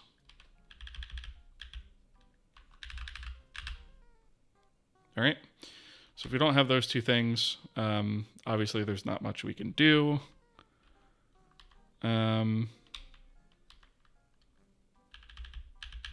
This name is going to be out resource name, which actually that probably shouldn't even be named out resource. So let's change that.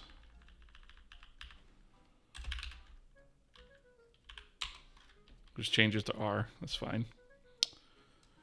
Okay. So we open the file mode with a file mode of write.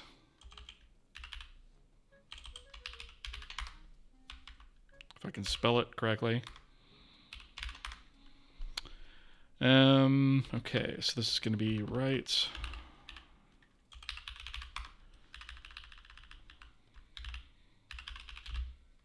Okay. We don't really need that. And this is just a cold cast of our data. All right. So at this point, we basically now just have to loop through all of the information in the resource and write it out to make it look something like this, right? We don't really need these comments in here, so those will probably be omitted. The first thing we want to write is version, right? So file system write. Do I want to write a line? Probably. Well, I should probably do a format string on that first. All right, so let's do a character buffer. We'll call this line buffer, and we'll do 1024, right? Should be more than long enough for anything that we need to do here, I think. And we're just gonna zero that out. And we'll do a string format. Destination is going to be line buffer. The format string is essentially going to be what we see here on the right side. So version number equals, and then we are going to output a uint. And in this case, it's going to be 1. Right? We're going to hard code the version number for now.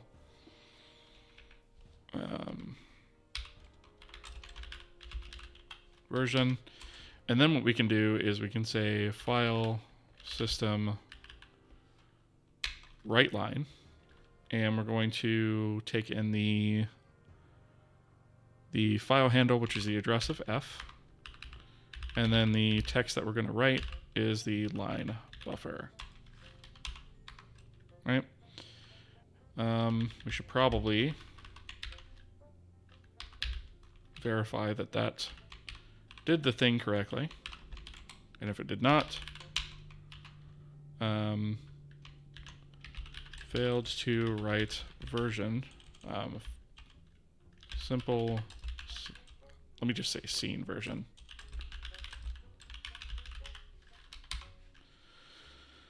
Return false. All right, so basically our entire file writing exercise is going to follow this pattern, more or less. So the next thing we can do is the scene header, right? So, you know what? Actually, let's do this.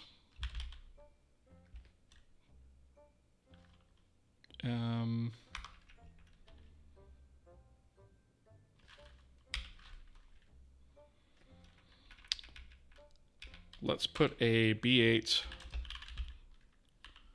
result equals true here. And here we'll say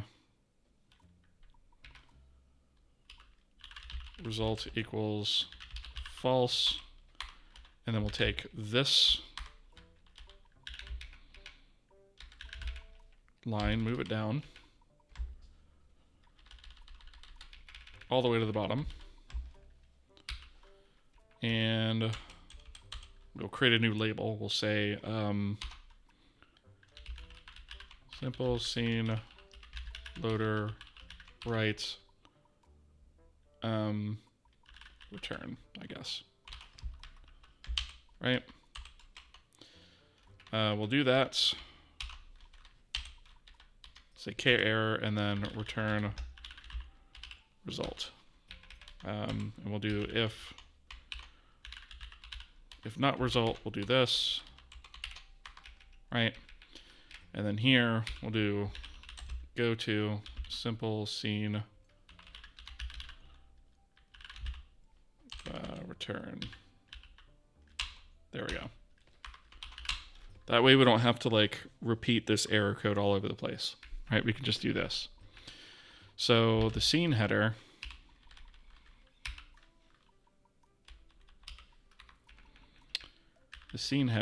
is just going to write this first.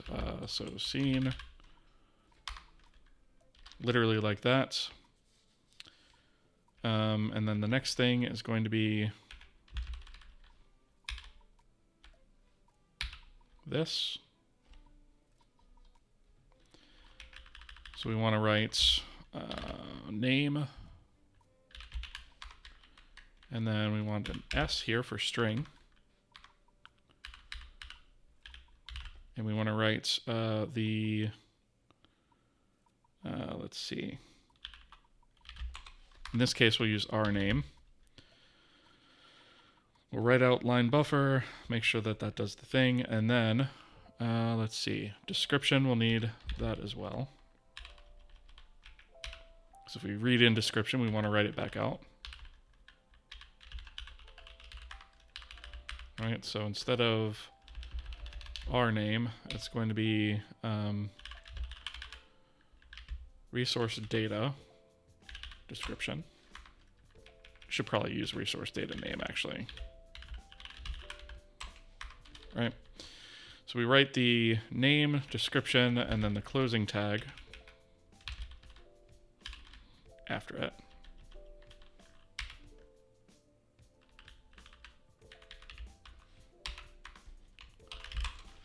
And that's the scene section, right? So each of our sections are essentially going to be written out like this. Let's see.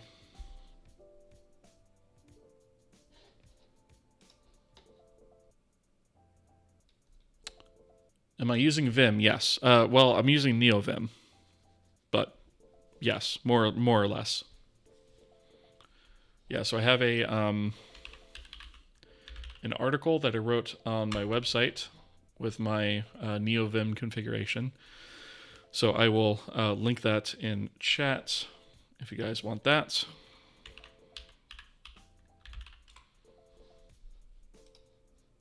There it is. Okay, cool. All right, so that's the scene header. The next thing is going to be the skybox.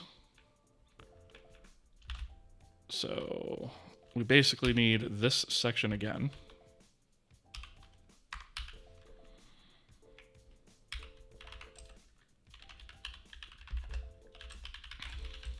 So skybox, if there is one, right? So we need to take a look at the resource data. Skybox config. All right. And I think with this one, there's no name and no cube map name. If there's no name and no cube map name, then that means we don't have one.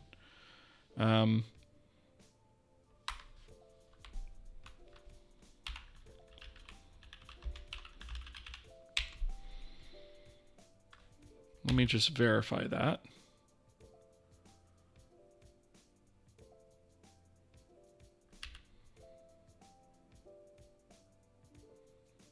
Okay, yeah. So that should be fine.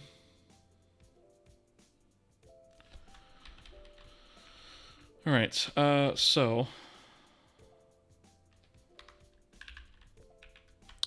let's see. If resource data skybox config name and resource data skybox config cube map name, need both of those, then we'll do all this stuff. Otherwise, we're not going to write one, right? So in this case, we'll say skybox, and we'll do the same back here. And then we also have name, right? But instead of resource data name, it's going to be resource data skybox config name. And this will change to cube map name. And this will be skybox config cube map name. All right. We probably should come up with a way to like simplify some of this, because this is a lot of repeated logic, I'm thinking. It might be nice to have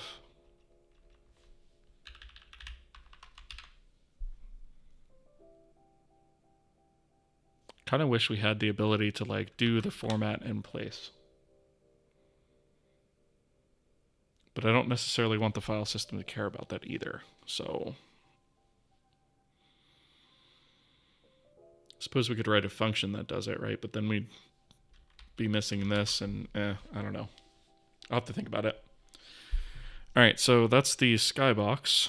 The next thing is going to be the directional light.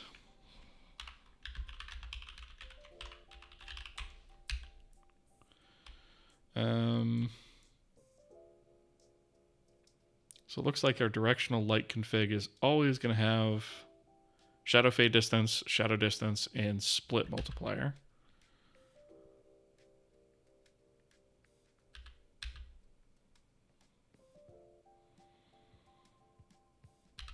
Okay, so we take the name, the color, the direction, shadow distance, split multiplier, fade distance, but I don't think there's actually anything. So this actually begs the question, what happens if we don't have a directional light?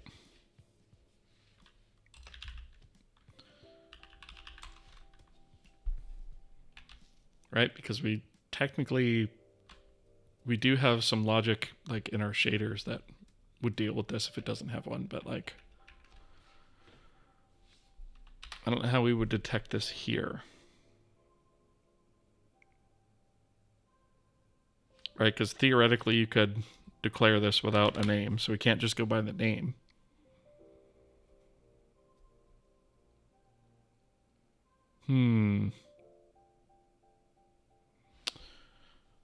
All right, so let's put a pin in that and say to do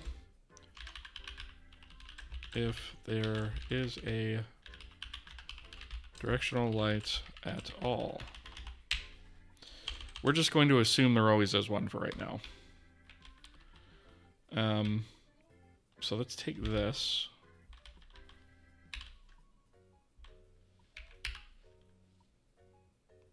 We're going to have ads in a second, FYI. Okay, so we have directional light here.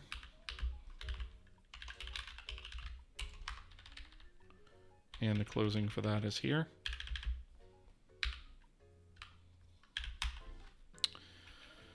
And the name is there, directional light config. Thank you for the hydrate redeem and the Yar bongos. Appreciate that.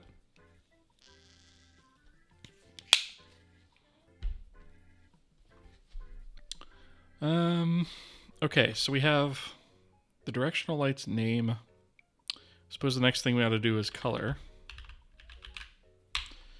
Actually, the next thing we're going to do right now is ads. So for those of you who are new to the channel, we are served ads over on Twitch every 30 minutes for 90 seconds. So I'd just like to pause the stream whenever that has happened so that nobody misses any content. And so that's what we're doing right now. We're about a third of the way through that already. So I like to take this opportunity also to hydrate again. And if you guys are watching here, I encourage you to hydrate as well. It's always just a good thing to do, right? And this always serves as a good reminder for me to hydrate because I have a really bad habit of not doing that. So for those of you over on the YouTube side, I know you guys don't get served ads.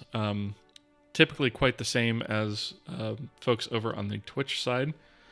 But, I kind of try to catch the lowest common denominator with all that stuff, right? So, yeah, we got about 20 seconds or so left on ads, and then we'll be good to continue. I did start including a timer on that screen as well, so that you guys actually have a visual indicator as to when we're going to be done with ads, right? So I hope that's helpful. Almost there. All right, cool. So ads are dead. So the next thing that we have here is we've already done our config name. Let's do the color next. Right. Except we can't just jam the color in there like that. We actually have to do what was it? Vec 4. Oh, what was the function for that?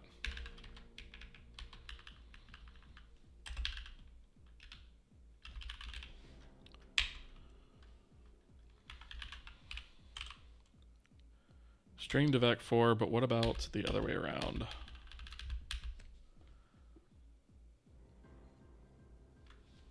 String 2.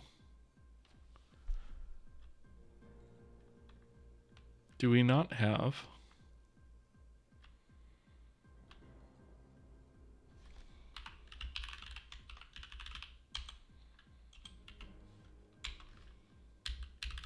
Do we really not have that? Can't be. Do we really not have something to write that out?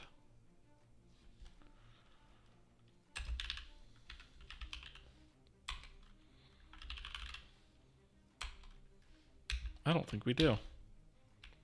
How have we gotten to this point and not have that?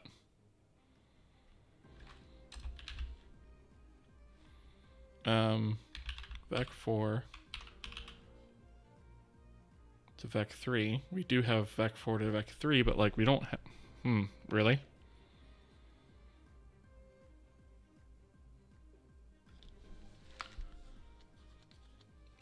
Okay.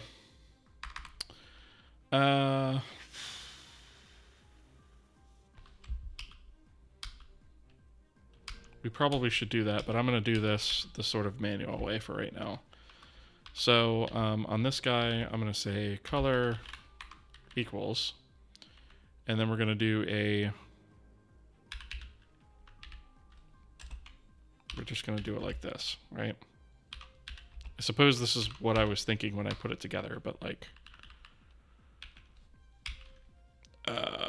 vec 4, I'm going to call this C equals resource data directional light config color. That way, this is just C.R,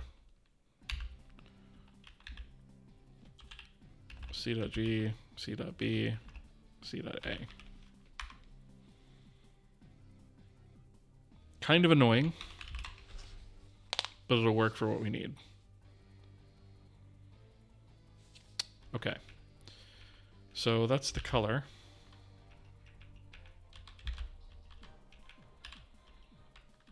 The direction is going to be the same thing.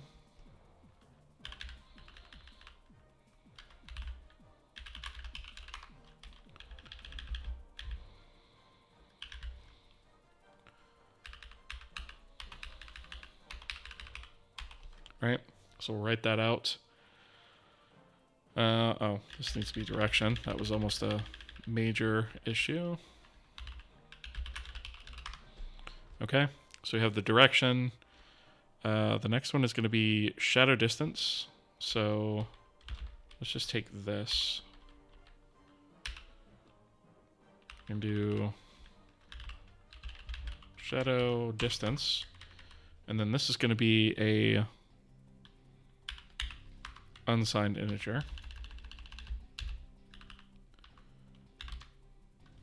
And we're going to use resource data, directional light config, shadow distance.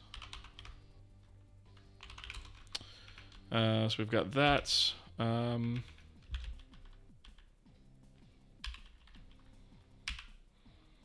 Shadow distance, and then shadow fade distance.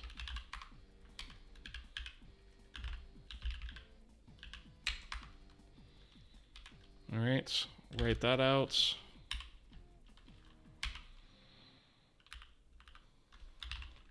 Shadow split mult.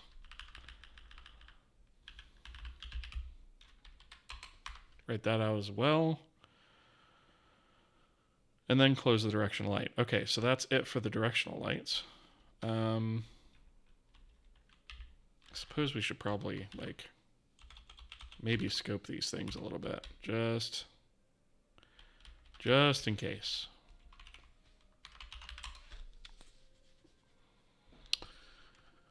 All right. So just as a quick reminder, by the way, for all of you folks out there, this is an interactive stream. So if you guys have any questions or wondering what we're doing, or just want to pop in and say hi or discuss something, feel free to, right? There's no such thing as a stupid question here, so long as you're trying to learn, right? So feel free to ask away if you have a question. Okay, so that's directional lights. I think everything else we can actually have multiples of. So point light, meshes, terrains, technically we can have multiples of. So at this point, we're actually going to have to take a look at the resource data. Let's see. I guess we could do meshes next, right? And I'm assuming since we don't have separate counts here that these are going to be D-arrays. D-array. Yep, there it is right there. Yep. All right. So we'll do U32 mesh counts equals D-array. Oops. Length. Meshes, right? For U32, I equals 0, I is less than mesh count plus I. Loop through each one of these. So for our meshes, looks like we pretty much have name, resource name, and then transform. And I think that's it, actually. So that's nice and simple. So let's do, first off, what type is this? Because I think this is like a mesh config. Mesh simple scene config. Okay.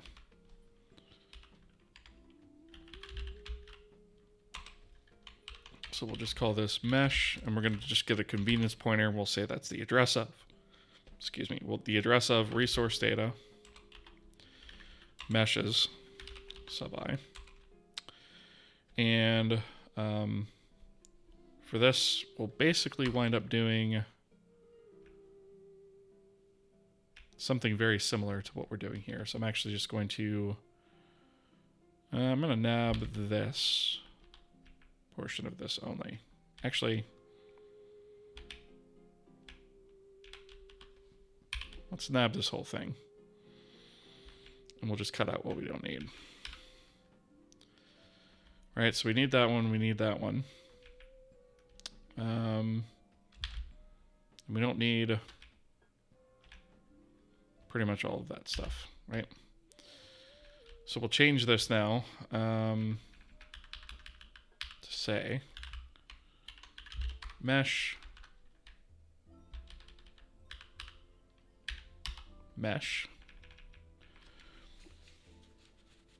and then name is going to be equal to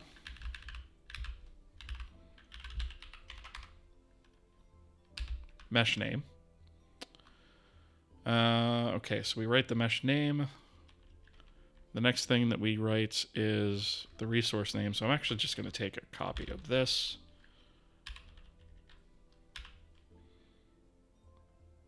And we're going to put resource name here. Resource name. Let's see. So we write that line out. That's fine. And then this one is going to be transform. So we're just going to rename that to T. And then go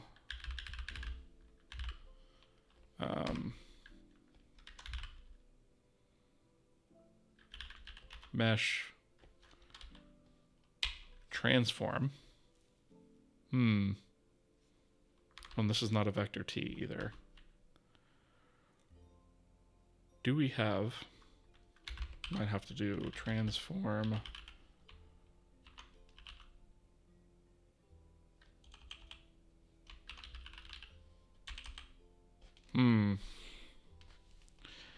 We're going to have to do this manually too.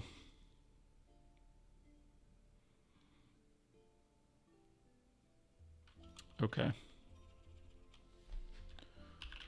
We'll say transform T equals mesh transform.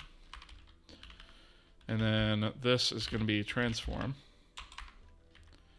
And then we have, let's see, if I remember correctly, it's position, then rotation as a quaternion, and then scale, right? So that's going to be 10 floats.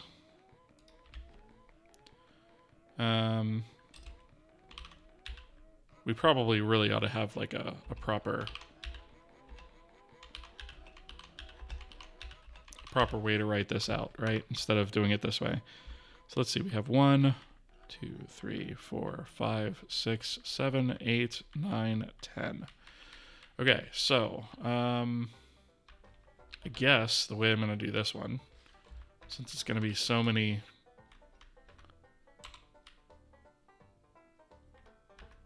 properties. So position X, position Y, position.z, right? And then we'll do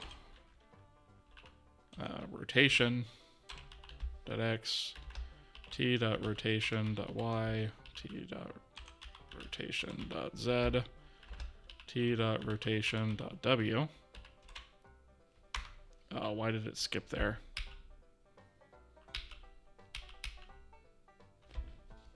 I hate when it does that.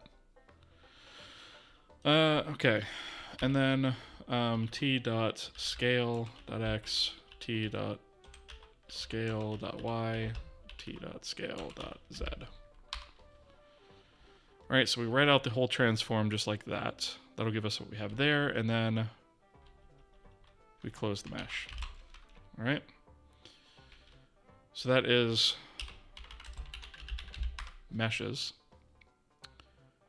Point lights are pretty much going to be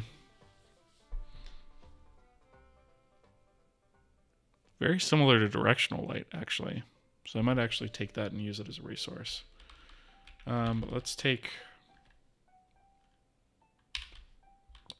this first. Go to the end of this. So this is going to be point lights.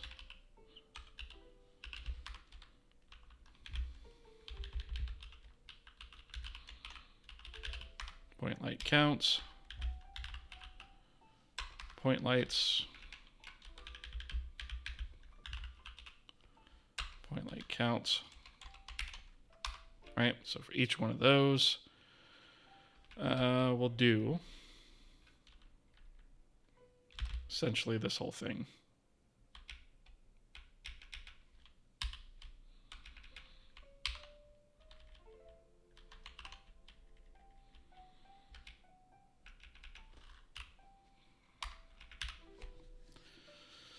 Okay, so this is going to be point light. And I'm going to do this one before I forget it.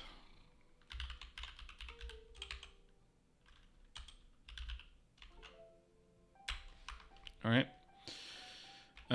So the next one is going to be, first we need a convenience pointer. So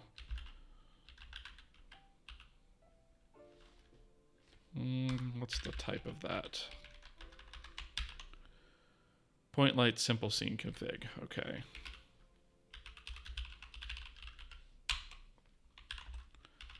We're just going to call this light and say that it's the address of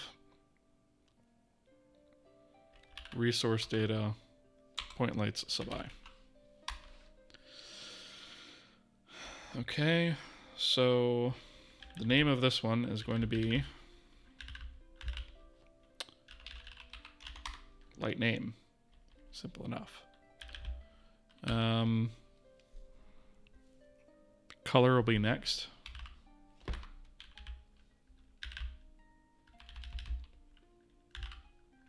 So we'll do light color. It's also vector 4, I think. Yep, it is. Okay, so we can leave that in place. Position is going to be a vector 3. So this is going to be light.position. Oh, it is a vector 4. My bad.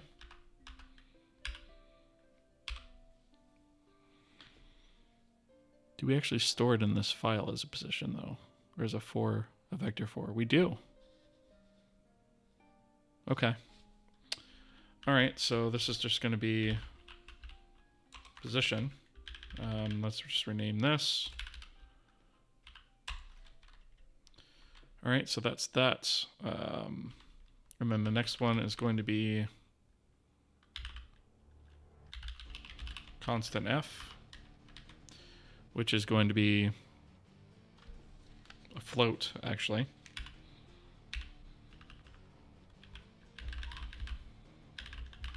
So that's going to be light constant f.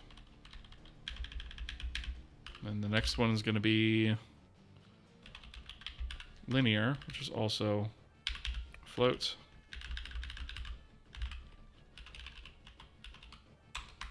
Light linear.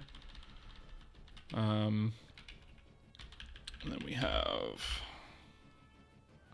quadratic, which is also going to be a float.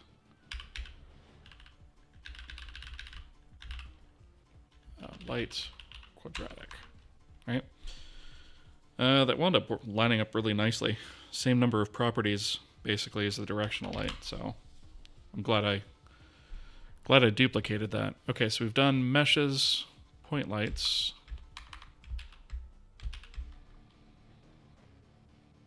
So the only thing left is terrain, which is actually pretty close to meshes.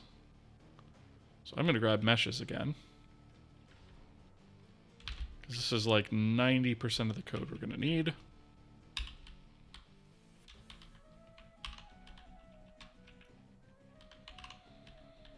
All right, so let's put this here. So we'll say terrains.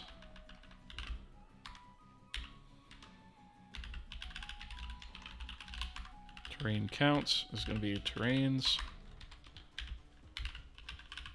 Terrains. Mesh, this is going to be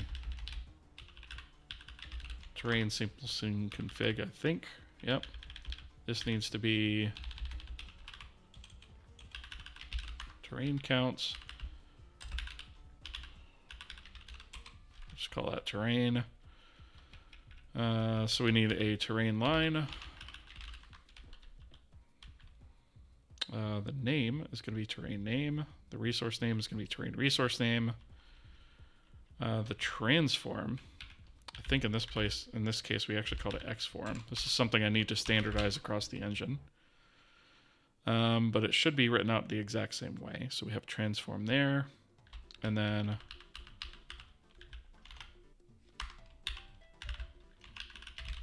terrain. And that, folks, should be our entire thing written out.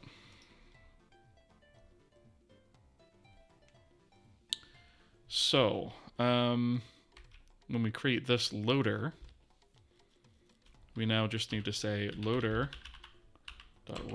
equals simple scene loader write. So that that's hooked up. And then the other half of this is going to be serializing what the current simple scene is to one of these resource objects to be written out. Because that's technically the serialization, right? We're serializing it to the object that's going to be written to disk. And I'm thinking also these scenes are probably also eventually going to have a binary format.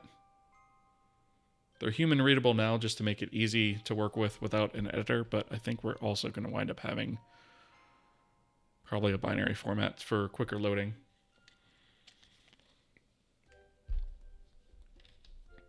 Are there things, ideas that you don't do because they would require you to overhaul some things in the engine? Sometimes. And sometimes I won't do them on stream just because it's not valuable for me to do on stream, I guess, if that makes sense. Like sometimes if I'm just refactoring something like a rename, like I'm going to rename simple scene, for example. I don't really need to do that on stream, right? There's not much value to me doing that on stream. If it's something small, then fine. But if it's something that's going to take a significant amount of time in the stream, I usually don't do it on stream. Okay. So I'm pretty confident that this is going to be correct. I don't think I've missed much, if anything, in here. What I need to do is go over to simple scene itself. And let's see. Essentially where we have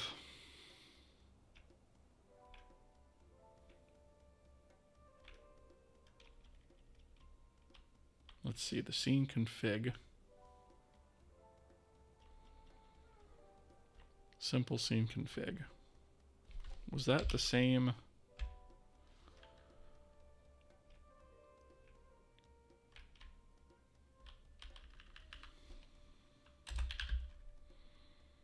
Yes, simple scene config. Okay, so what we essentially need to do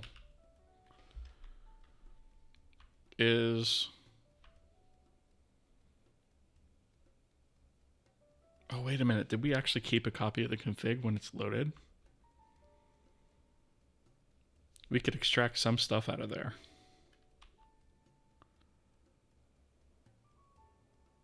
And we could probably just actually update this out scene config, because I guess we keep a copy of it, which is...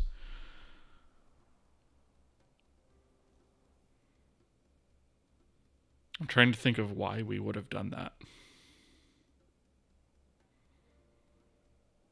So I guess, technically speaking, whenever we go to save this, the first thing we should do is just update this config. And then...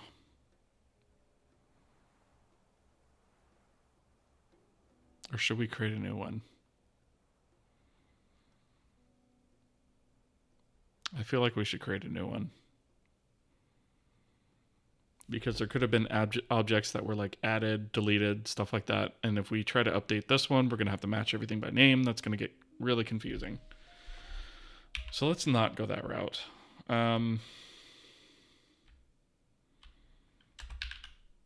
So we have simple scene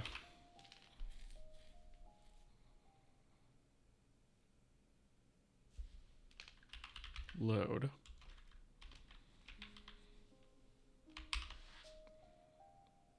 Unload, updates. Trying to think of where I want to put this.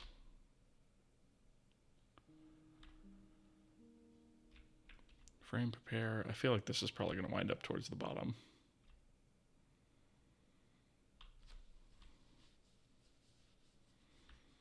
Because this is not something we're going to have to visit very often once we get it written.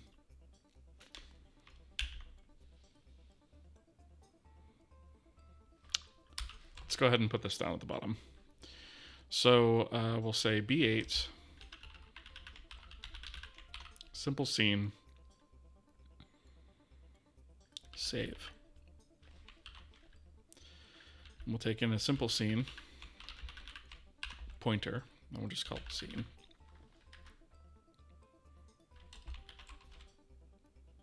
All right, so obviously if we don't have a scene,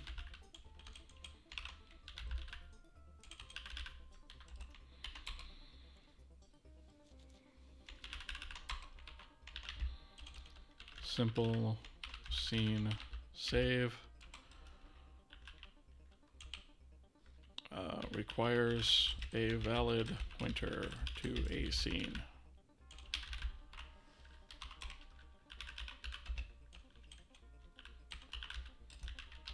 Right? So obviously we need a valid pointer, so we should validate that first. And then if we get all the way to the bottom, we return true. All right. So what we're going to do here is we're going to create a simple scene config based on the objects currently in the scene. Then we are going to call the resource system to write that config. And then finally, we are going to destroy the config. All right, so those are kind of the steps that we're going to do. All right.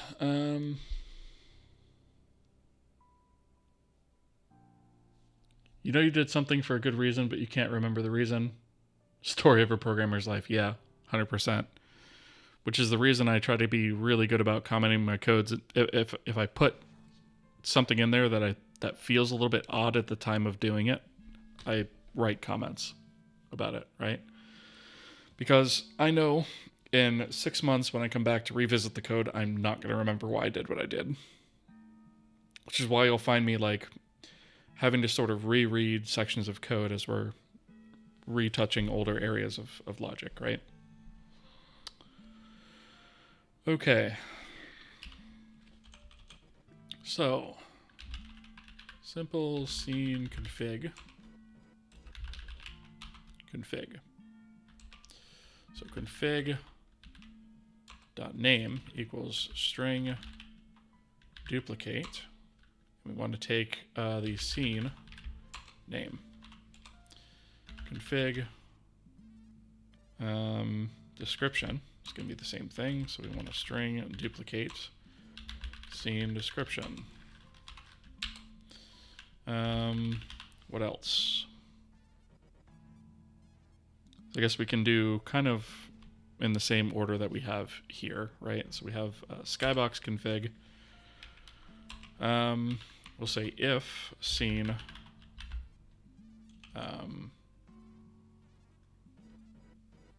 SB for skybox. All right, so if we have a skybox, then we'll do this stuff. And if we don't have a skybox, we have ads. Just kidding. We always have ads, whether or not we have a skybox. All right, so for those of you who are not familiar with the stream, we like to pause the stream whenever ads are served. Ads are served on Twitch once every 30 minutes for 90 seconds. So we like to just go ahead and pause that, right? I also highly encourage you guys to hydrate during this, right? I always do. I suggest you guys should as well.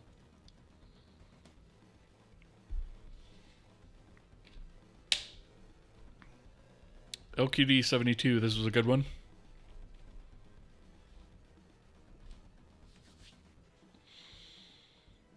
All right, so we have a little over 30 seconds left on ads. And then we'll get back to it.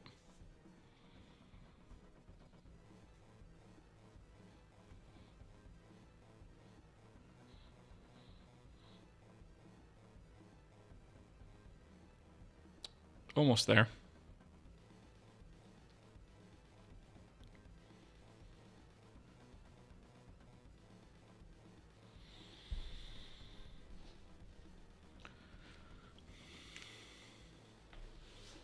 Okay, cool. Ads are done. This was a good one. LQD first time chat. Welcome. Or is that IQD 72? Is that an L or an I? It's kind of hard to tell with the font. But either way, welcome. It is L. Okay.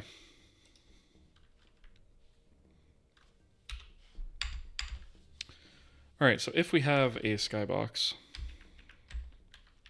then we'll say skybox config name equals scene skybox name. Wait, do we not have...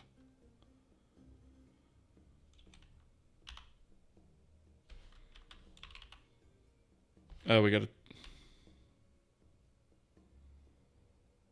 Do we not have a name for the skybox, really? Do we not save that off anywhere?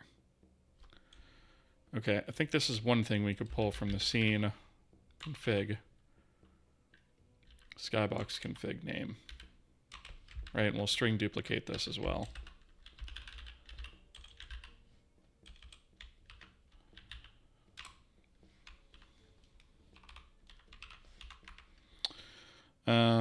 And then we'll do a config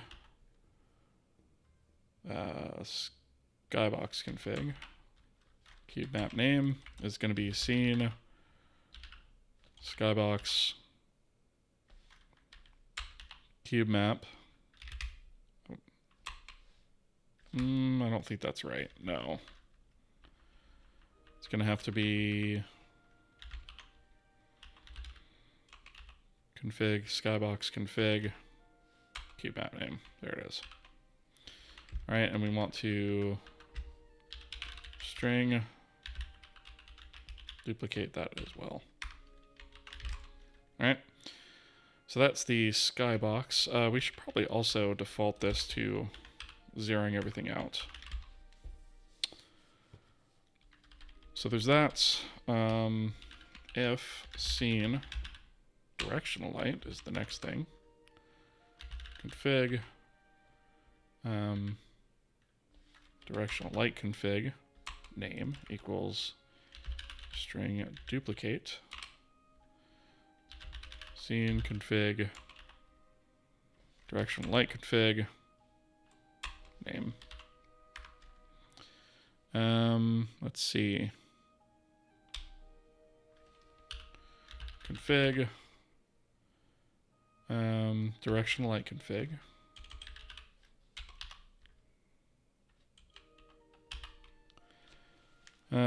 We'll do color is going to be scene directional light data color. Forgot the equal sign here. Right. Config directional light config. Let's see. Direction is going to be the next one. Scene dir light data direction. Config directional light shadow split mult. Sure, we'll do that one. Scene directional light data split mult. Config directional light shadow fade distance equals scene directional light, data, fade distance. Shadow distance, directional light, data, shadow distance. Was there anything else in here? No. Okay. All right, so there's the directional light stuff.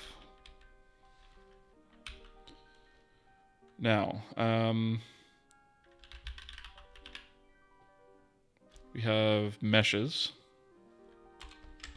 So it's going to be kind of the same thing before. U32 mesh counts equals darray length meshes U32I equals 0, I is less than mesh counts plus I. 05K4R. Thank you for the follow. Appreciate that. Max Dev Scratch. Hello. First time chat. Welcome. Glad to have you here. Let's see. If you have many point lights, would you store a shadow map on each point light? Would each light have its own shadow map? So that's something we haven't actually talked about with point lights yet. That's actually something I do need to fix. The answer to that question is yes. You would have one for each point light if it is, if it's a light source that should cause things to cast shadows, right? There might be situations where maybe you don't want that to be the case. And so we'll probably have a property in there to control that. Ideally, you should be able to say, okay, this point light generates light, that should cast shadows for shadow casters. And then there should be objects in the scene that says, I cast shadows or I don't cast shadows, and then that's how you should get that, right?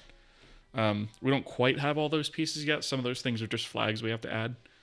And then as far as the shadow map for a point light, it's really just a cube map is all it is.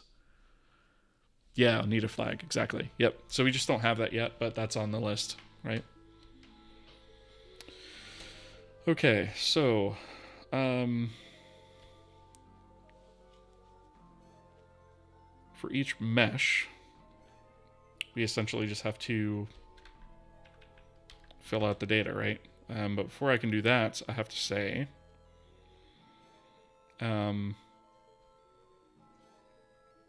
do I want to do this?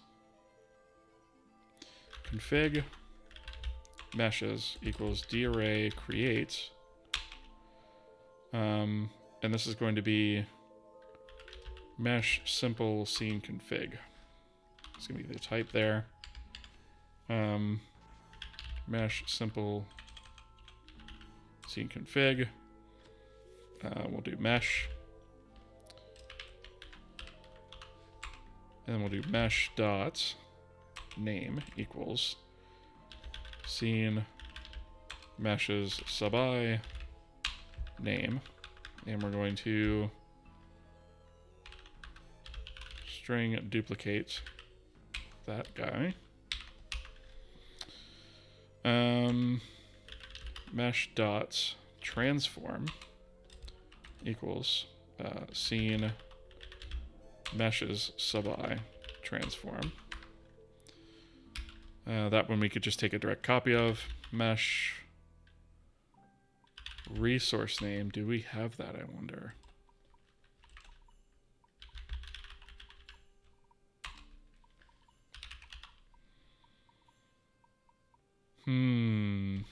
Oh, config might have it. Yes, we do keep the config. Good. Okay, so mesh, what was the last thing? Parent name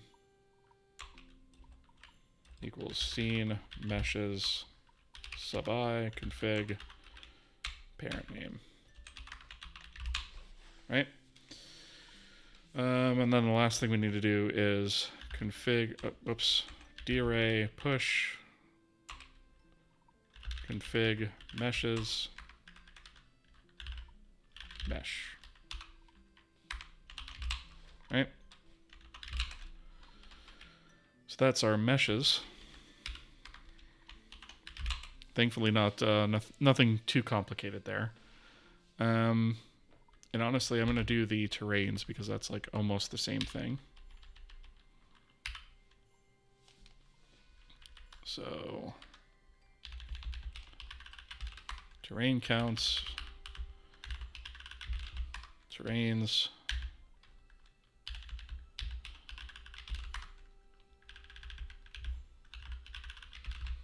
All right, so we do that. We have terrain counts. All right.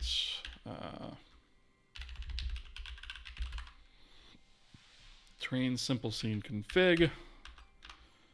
We will rename this to terrain. And then let's do, this is called xform.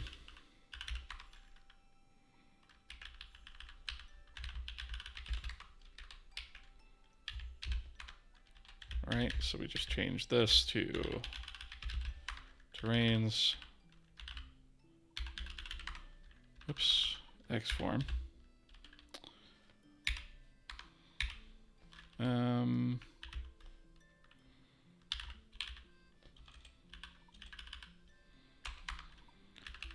Terrains. Oh, we didn't keep the config for the terrains.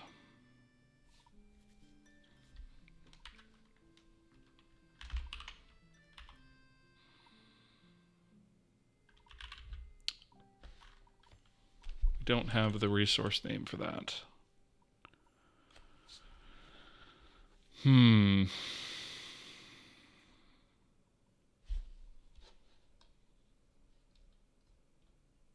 That's a problem. Because we need a way to actually load that. To like reload it, right? Because if we don't save out the resource name, it's not going to know what to load the next time around.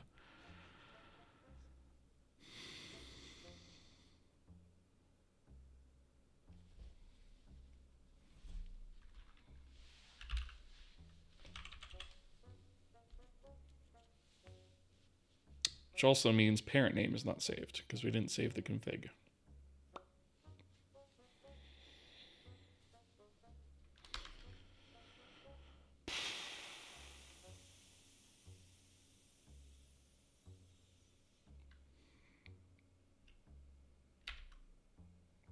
Okay. So I'm going to have to figure out how I want to handle that. Like, do I want to store the terrain config along with it? Because actually, now that I think about it, even with this mesh, right, the resource name is fine, but like this is actually wrong. Because the parent could have changed.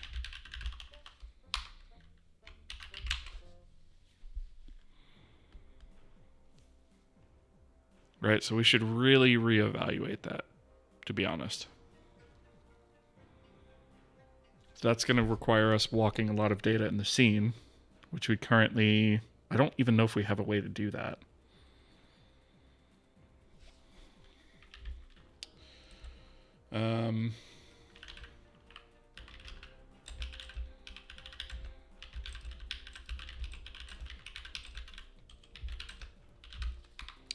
Here's the problem.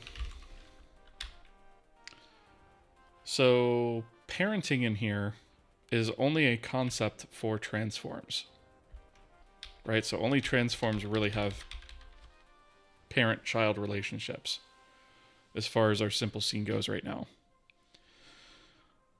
In our config, we do have the ability to say something is the parent of something else. I don't think we're actually doing that currently with anything in here. But we do actually have the capability, like if we wanted to say this Falcon mesh was a child of Sponza, we could do that.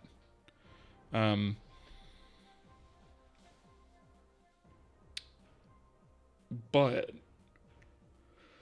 at the time we set that up, we don't save off what that parent's name is. So there's really no way for us to tell how that's hooked up. Which I guess kind of brings us to a larger problem of our scene graph in general and how we handle parenting in general. So we may actually have to rethink about that.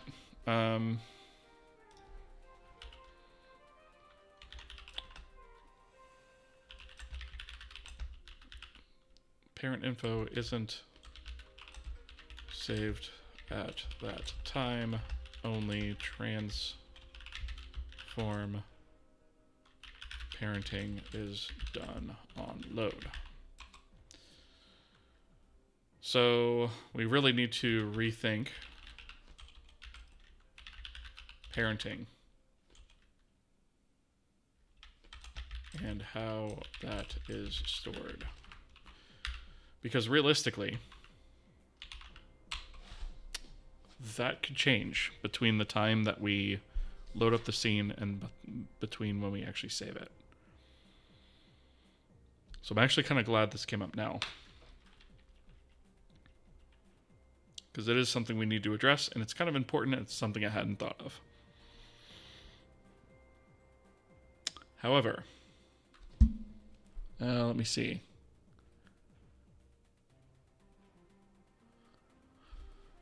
Let me catch up on chat for a second. Let's see. Time for some overhaul, exactly, yeah. Maybe a little bit. Spills color like a Brit, yeah. That's because I worked on code bases that were based out of South Africa, which used British English, and also code bases based out of the UK. I did that for a number of years, so it kind of stuck.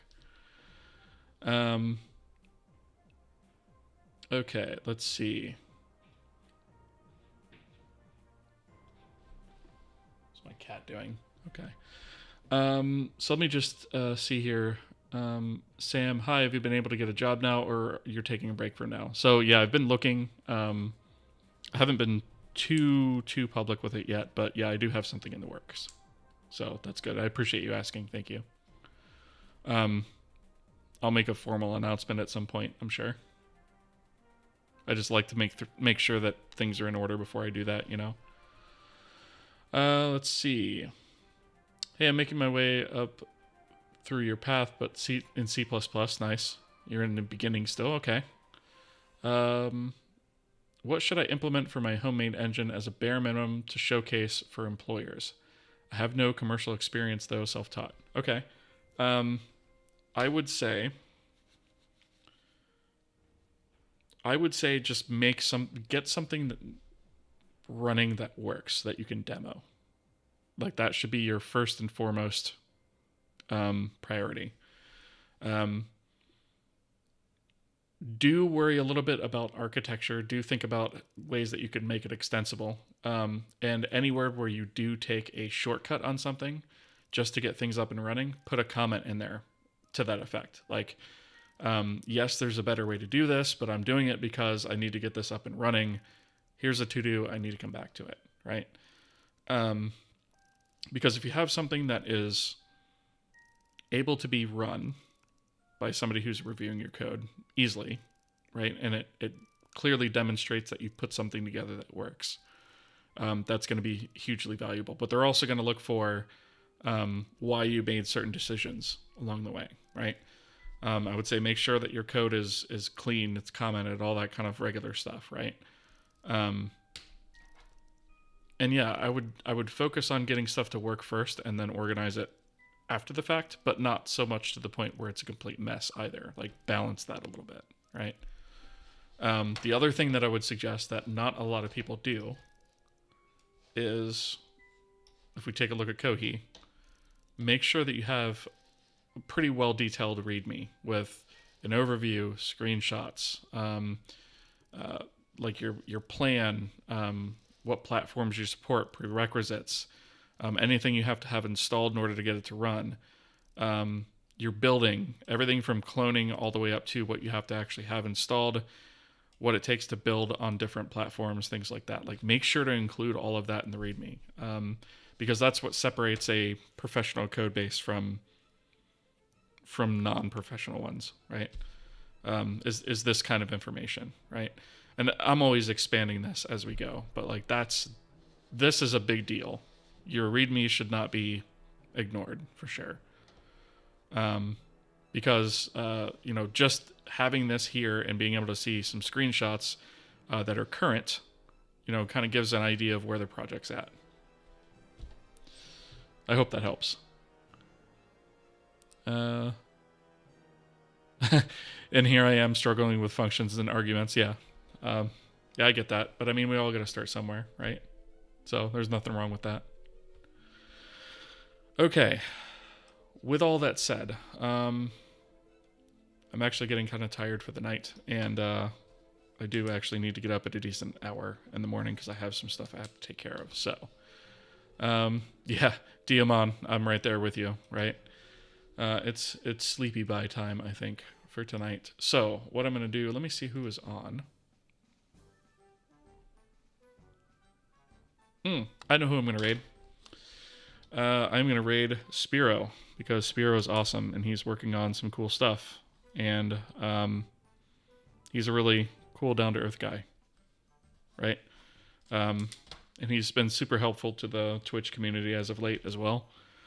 And he is actually making a bit of a game engine on his own using Zig and WebAssembly with a HTML DOM front end as his renderer, right? Which is completely bananas. But it's really cool. He's actually made something that is interactive. And so I think what he's working on is really, really cool. So I'm going to raid him tonight.